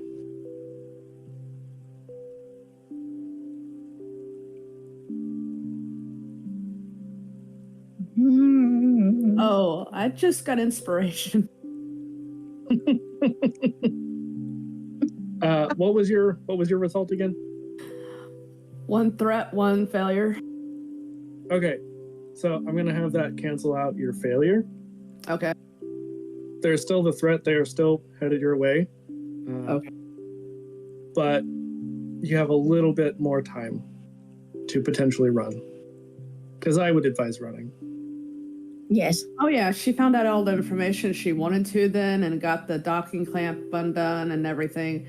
Oh yeah, she's getting up. She is picking up her shit and she is getting the fuck out of there. Yeah. All right. I will have closely followed by Vex. Oh, good. Go ahead, Liz. What were you saying? I said closely followed by Vex. And Oscara. Yeah. So I Is will there a have. back door? It does not seem like you could get to the back door faster than you could get to the front door. So I will have all 3 of you roll me cool, and it is going to be with 2 challenge die. 2 challenge and not 2 reds. Yep. Boy. Uh-oh. 1 success. You guys are gonna hate me. Oh no. Did you really beef it? And me. I rolled a despair. Oh, no. I've got 1 failure and 1 threat. Okay. So we did say before, because this is the first session, we're not going to worry too much about the crit success and crit fail. It is a crit fail for Jen, and then a threat and a fail. But we had one success, so that fail cancels out for the group. So you just have a threat and a despair, which all essentially count as 2 threat here. They all point their blasters, these stormtroopers, and they're all yelling, "Stop!" As you start to run away. Blaster fire all around you as you make your way out of the command center. Mm. You see that there are more stormtroopers quickly headed your way. They don't seem to have yet responded to the blaster fire coming out, but they can clearly see you, and they appear to have a high-ranking Imperial officer with them. You can assume probably the lieutenant. Well, that's Lieutenant Hacken, like I was telling you guys. Like, really, really quick, low voices. Yeah. The issue is they are between you and landing Bay Auric. Oh. Oh my goodness. Okay, I guess we're doing this. Yeah. Max, this might be a good time for one of those lovely little grenades of yours. My stun grenades, yes. Yes, I think you're probably right. All right. You do have a small amount of the element of surprise here for the Imperial troopers outside before they respond. So please make me a grenade roll. Oh, please roll me. You really better hope you do. This is going to be with 2 of the regular difficulty dice.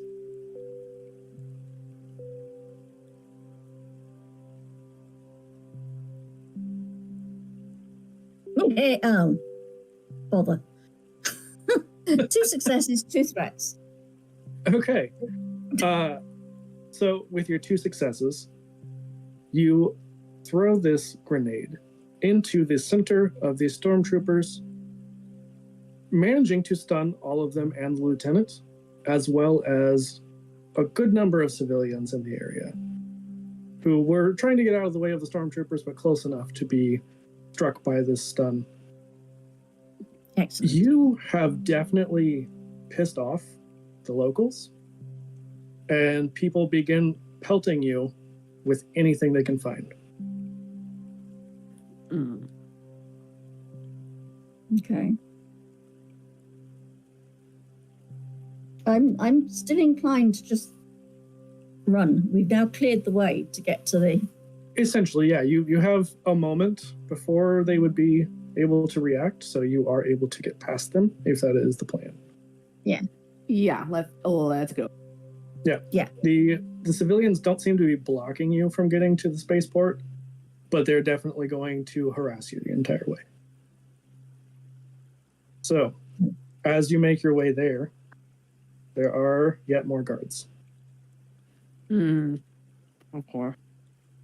And you're going to have a harder time convincing them, as people have been throwing things at you. You're probably now covered in various Star Wars fruits and vegetables, as well as, having been hit by rocks and spare parts. And Look, who knows as long as it isn't Bampa Poodoo, we're fine. a little bit here and there, but it just mixes in with the rest of it. So, what are we doing here? Right, so we're coming out of the spaceport control. You've made your way to the hangar, and there is a guard here. Right, this is we've already the got to the large hangar that looms before you, with the letter Auric, essentially A, stenciled onto the building side as you approach. You can see through the hangar doors that there is a cavernous interior where a large bucket of bolts type YT 1300 freighter sits. You can assume that that is probably the Crate Fang. There are 2 security droids outside.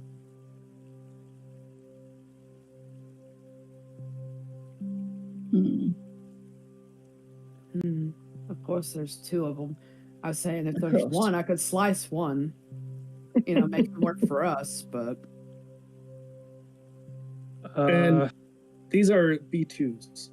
They are the super battle droids. again, I would love to make them work for us, but I don't think that would work.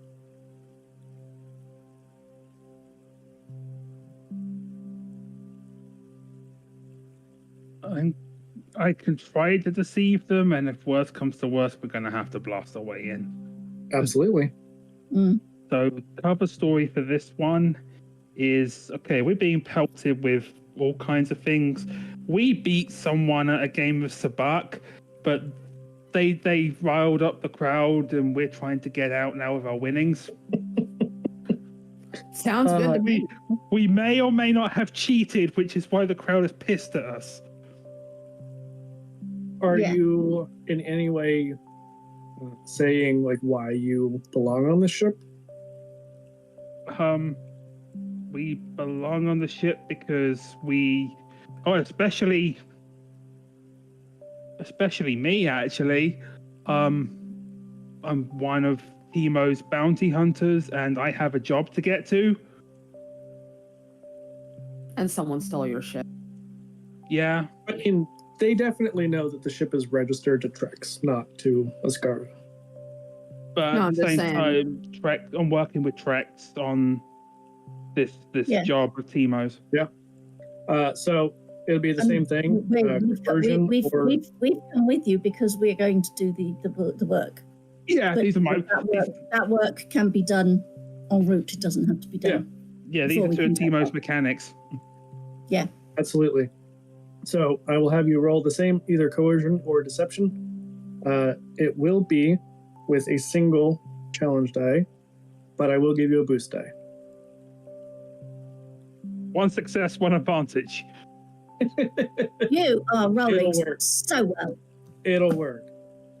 I mean, I wouldn't say that's so well. That's scraping by mostly. It's like better than me.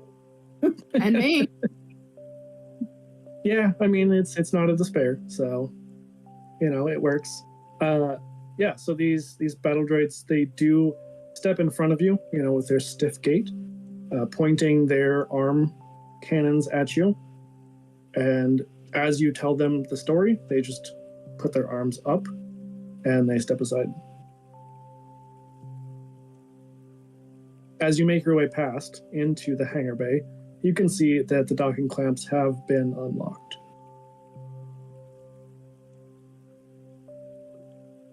Wonderful. So immediately I go towards the ship and I start trying to add this part to where we need it. Okay, that's going to be probably a low priority, as you know that those stormtroopers are going to be hot on their tail as soon as they recover. Yeah, I forgot about that part. And as you begin to make your way up the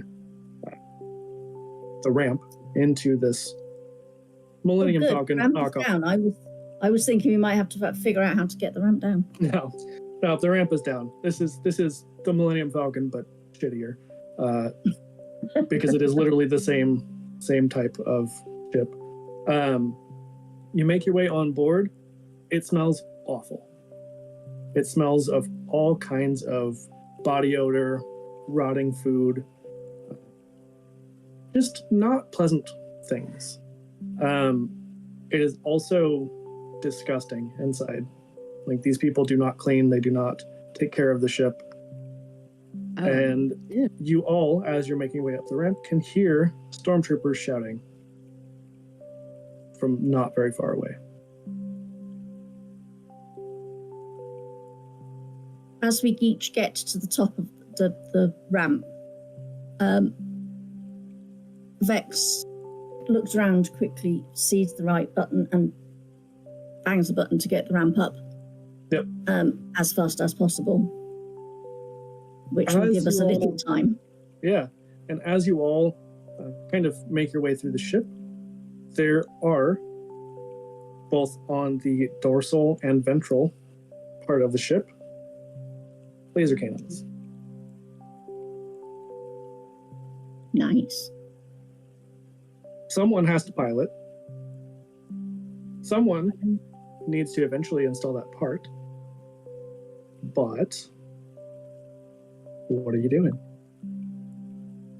So, my piloting and gunnery, because I'm assuming gunnery will be the combat skill in question, because it's big laser cannons.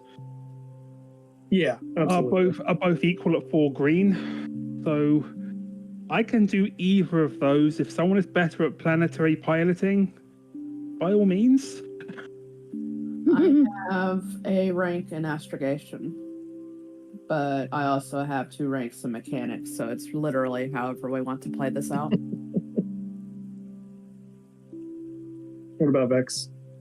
Vex isn't great at anything. You're a great doctor. I have no rank and just 2 green in gunnery, and my mechanics is quite good, but not as good as Jin. So Jin should definitely be the one fixing the part. And Oh boy.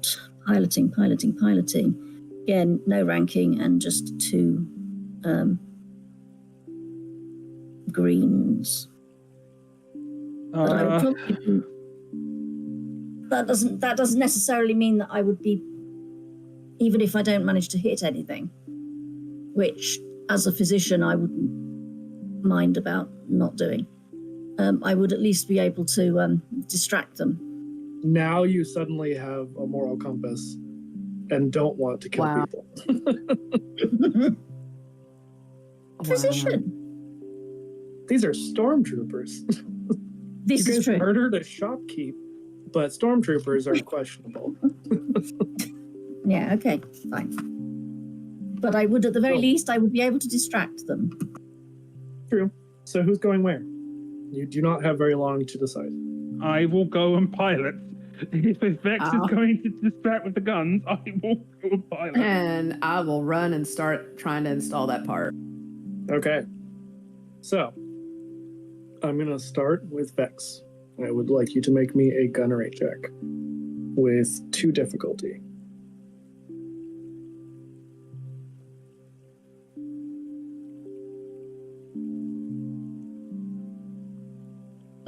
Two failures. Oof. Okay. You start to blast in the direction of these stormtroopers. It's a little difficult to get used to these controls. It's not quite the same as a regular blaster, and you just fire wildly, tearing up the concrete, but not actually hitting anything. So, Sophia, I would like you to make me a piloting roll, please. Mm-hmm. What's the difficulty? We're gonna say 2 again. Okay. That is 1 success and 1 advantage. Hell yeah. All right. As you are able to get to the cockpit, the crate dragon thrums to life. The engines power up, lifting through the hangar bay doors and into the bright sunlight of the double suns of Tatooine. Soon, Mos Shuta vanishes behind you as you race out over the dune sea and climb towards space. Suddenly, an alert klaxon blares. As you leave the atmosphere, several spherical starfighters with distinct hexagonal wings appear on the ship's scanners, screaming in at an intercept course. We got eyeballs! TIE fighters scream past you. Sparks fly from a console in the cockpit as you've been hit. You're not clear of the planet's gravity well, and you also cannot currently jump to light speed, as a very critical part is not yet installed. Of course. That being said, have we now transitioned to space rather than planetary? You are still in the atmosphere barely. Okay, so You will very soon be out, but currently still within. Okay. All right. So, Jim, Yeah. I need you to make a mechanics check with 2 difficulty dice. Of course. And it needs to be really, really good because you need to get that part in instantly. 4 advantages. Okay. So while you're having a little bit of difficulty, you do manage to tweak things just a little bit, get a little bit more speed out of the engines, and you seem to be making your way further from these TIE fighters. While they are very fast and agile, you seem to have a little bit of an advantage over them currently. Okay. And I would say, as we go back to Vex, I will let you make another gunnery check, and I will give you a boost die. Oh, thank you. And it will still be 2 difficulty. 1 blue, 2 purple, 2 green. 2 failures, 1 advantage. Okay. I'm really not good at this. Yeah. You do not hit these TIE fighters, but they seem to be keeping their distance a little bit. They seem to have maybe slowed down, as they can tell that they would not last long against your cannons.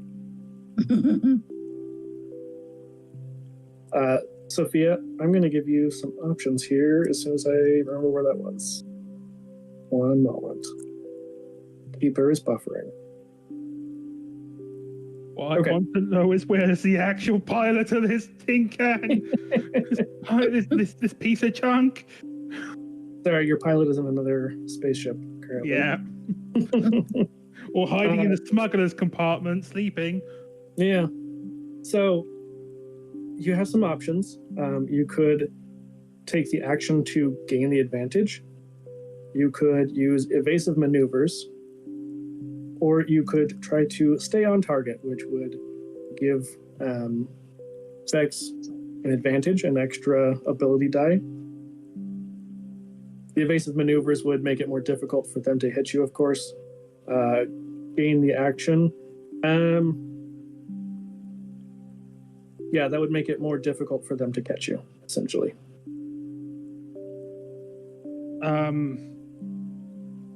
How many eyes are on our tail? 3.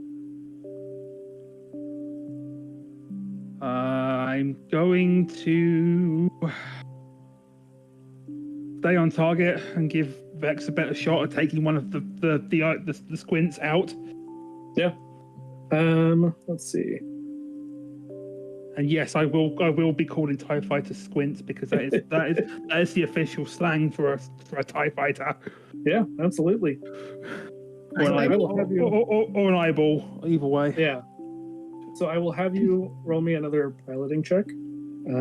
Replace one of the difficulty dice with a challenge dice.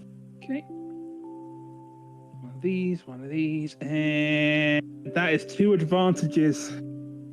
Okay. So your evasive maneuvers could use some work. You're not the best pilot in the galaxy, that's for sure. But you are able to give a boost die to your pal. Jen, I need you to make another mechanics check, please. Same difficulty? Yep. Whoa. This is a good whoa. Don't worry. I think I've figured out the difference in the woes. Mostly. 5 successes. Holy shit. Okay. Hold on. So you know that this would normally take a little while to install. The tools that you picked up, as I said earlier, are not necessary, but they're helpful. Oh, yeah. And you have just the right tool. You are able to get this installed in time and would let our lovely pilot know that Lightspeed is now available. Hit it!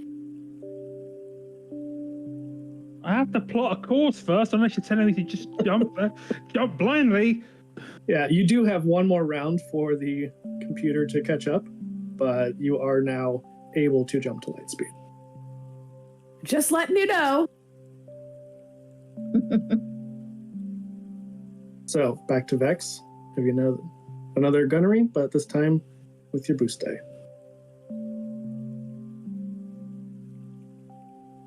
Which is, I turn it clear first.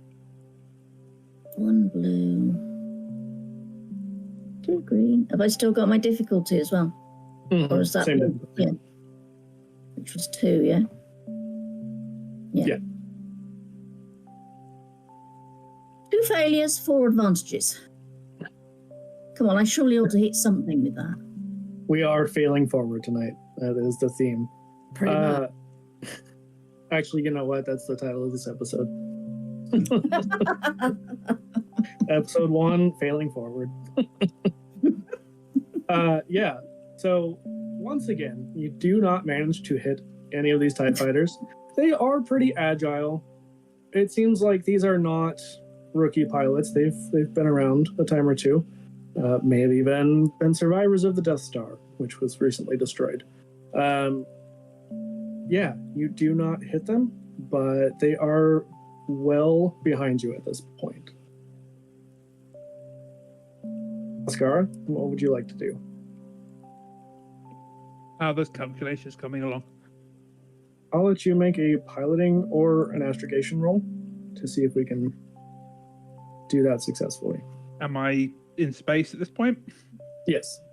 Hey, because I got a proficiency in that. Nice. So, place that. What's my challenge on this one? 2. Just the regular difficulty. Okay. That's 1 success and 2 advantages. That'll work. That does it. Yeah. And because the part is installed, I will say the advantage here is that Jen is able to repair a little bit of the damage that was done to the ship from the initial TIE assault. Oh, wow. And you all hit light speed as you power up and the stars streak beyond you. You all have escaped the must shoot to successfully.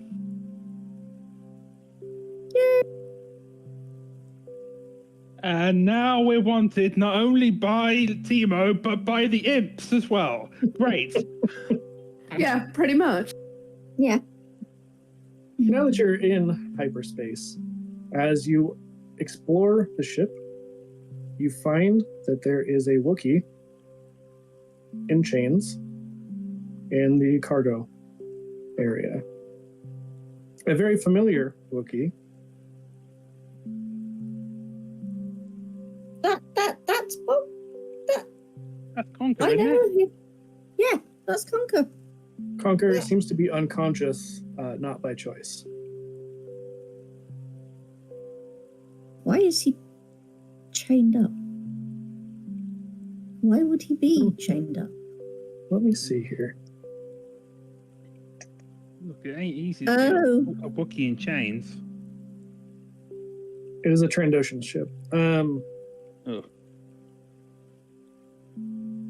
You know what? I'm gonna say Ascara. Roll me just 2 green die, and I'm just gonna say 1 difficulty, as this is just a straight up intellect roll. 3 successes, 1 threat. Okay. I'm not 100% sure how threat would apply here, but yeah, we'll figure it out. 3 successes. You know, Trandoshans are slavers. Their sworn enemy, their favorite prey, Wookiees.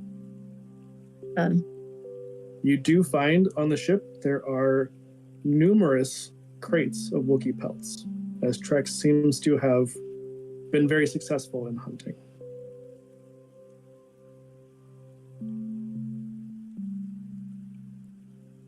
Is there any way to jettison these pelts before Conker wakes up? In hyperspace, no. Cock. That's right. We're in light. We're going to light speed right now. Yep. Any way to hide them for them, Yeah, them we in need one to put them spot and somewhere cover else. them up. I mean, Yeah. he's very unconscious. He does not seem to be likely to wake up anytime soon. You think that you could probably let him rest off whatever has been done to him and potentially jettison them before waking. Vex, Fair enough. can you see if he's just been like beaten around the back of the head or if he's been drugged. Yeah, Or a combination. or a Both. combination. Yes, I can certainly go and examine him. I can. Can Yeah, I just? roll me I'll just do medicines. a medicine check. Yes. Yep. Simple With 2 medicine check. difficulty. And Artemis, to answer your question, this is the first Death Star. We are in about 1 ABY. So 1 year after the Battle of Yavin and the destruction of the first Death Star.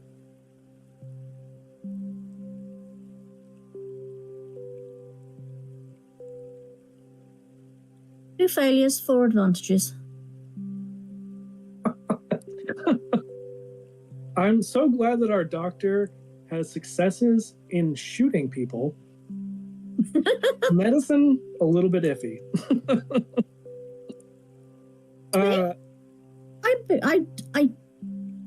healed Oscara. Yeah. Some of the other medicine checks have been a little less than desirable. Indeed. You're not 100% sure. You do see that there are a lot of bruises, a lot of damage. You are able to kind of patch him up somewhat.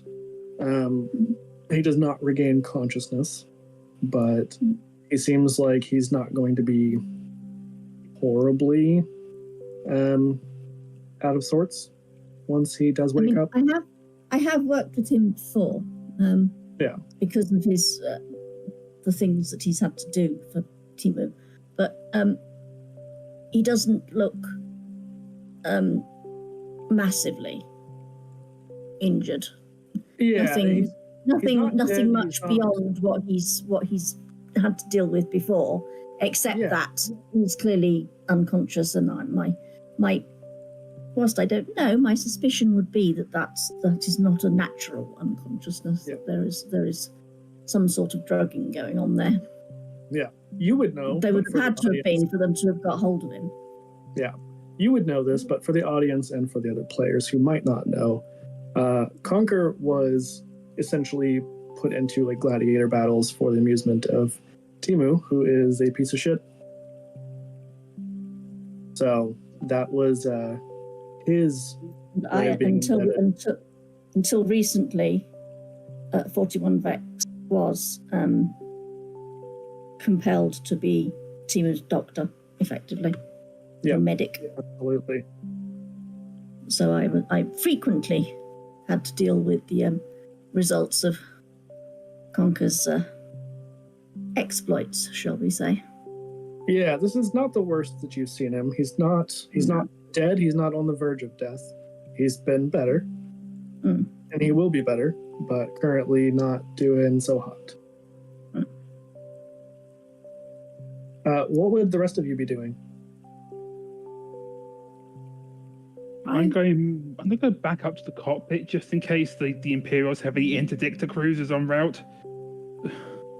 It'd be hard to tell while you're in hyperspace. Until we get pulled out. Yeah, that's usually kind of a surprise, though. That's the whole point behind interdiction cruisers. They mess with Pull you right out. hyperspace. Yeah, it's a good time. Yeah. So, Jin, while all this is happening, she's going to try and at least clean this place up a little bit, make it smell just a little bit better if they're going to have to deal with this ship for a while, because it's just kind of getting to her, and it's just, this ain't good. Yeah, I mean, you definitely know that this ship is worth a lot more credits than any of you have, so while it may not be in the best shape right now, it's not the worst place for you to be, despite, the fact that it is disgusting. Exactly. So why not spruce it up and get it ready just in case we have to sell it at some point? Absolutely. Let me see, because there was a description. Should we not also just presumably there must be sensors or something that we can use to establish whether there is anything else living on the ship? Well, and you guys were able to pretty well search and figure it out. Or have we just gone around and checked everything out whilst in the process of finding? There's no active threat currently. So let me see. There was more. I'm just thinking about making sure that Trex isn't going to pop up from somewhere and I mean, thing that we would not like. you can pretty well guess that if he was going to do that, now would be the time, and he doesn't seem to be popping out to stab any of you in the back currently. Good luck with that on me. All right, give me just a second. There was a little bit more. I just don't remember where the heck it is. That is fine. Anyway, so you all, where would you be plotting a course for, actually, Oscar? That is a good question.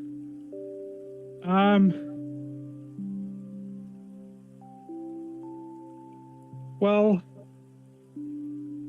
I would be plotting the course back to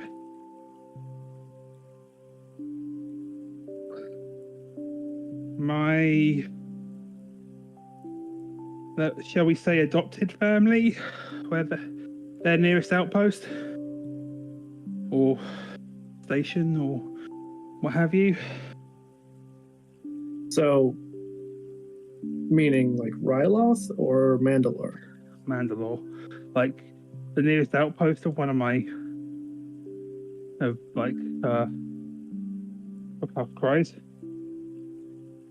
Since we are still pre-purge and the Mandalorians have ended their civil war, you would know Mandalore is somewhat occupied by the Empire, but it has a little bit of a little bit of freedom, I guess you could say. You could make your way there if that was your desire. It's my desire. However, are my compatriots objecting for any reason? I mean, they didn't really have the opportunity to object while you were plotting this course. Fair. Do you inform them of where you plan to go? Yes. I'm going to explain we're going to see some members of my adopted Mandaward family and maybe have a chat with them about Timo and such, and now the Empire. Barton says you should go to the moon of Onderon. No, I'm not going to frickin' Duxon. No.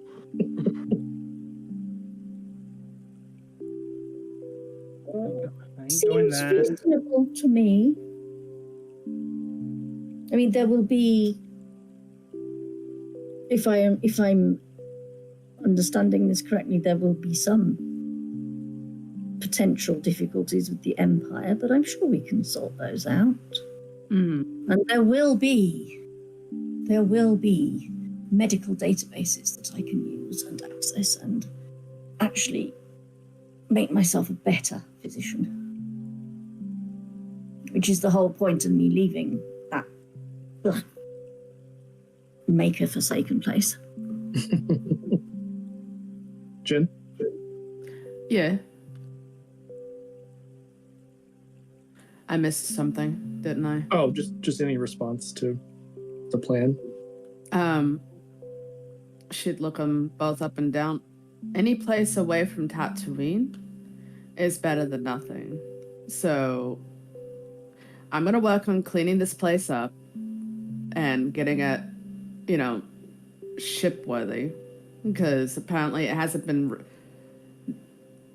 shipped, up from dock in a while, so... I can help Jin with that as well, because I don't need to be constantly watching Conker. I can just go back and check on him every now and then. Let him sleep well. While Jen and Ascara are pretty nauseated by the smell, Vex, you're a droid. You can tell that it is a rank smell. You can't smell it, and it does not bother you. Exactly. So, But you I are can able to well imagine that it would be bothering my my absolutely. compatriots. So, as we are in hyperspace, the Great Fang successfully was able to jump to light speed from the edge of the Tatooine system. However, there have been some setbacks. The ship is a little bit dilapidated. It seems to hold together well enough, but suddenly, before you can do anything else, a loud klaxon begins to wail. You can hear the sound of a dozen snorting and growling voices echoing over the ship's PA system. The Great Fang begins to shudder and shake. As you drop out of light speed, near a planet that looks very familiar, it is not Mandalore. It is Rylos. Uh-oh. And that's where we're going to end the session. So we will figure out next time how you guys are going to take care of these alarms and issues with the ship. Thanks. Wow. What a first session. This was all me. No one else wrote this, and I'm not using it or anything. Wow. Anyway, that was a lot of fun. I hope you all enjoyed, and I hope all of you watching enjoyed our Scum and Villainy that we definitely got into. Lots of Scum and I Villainy. did. Yeah, lots. This was You hilarious. guys are currently in the Scum era with all the disgusting stuff. Yep. Mm-hmm. All right. I assume we're rating somebody, maybe, potentially.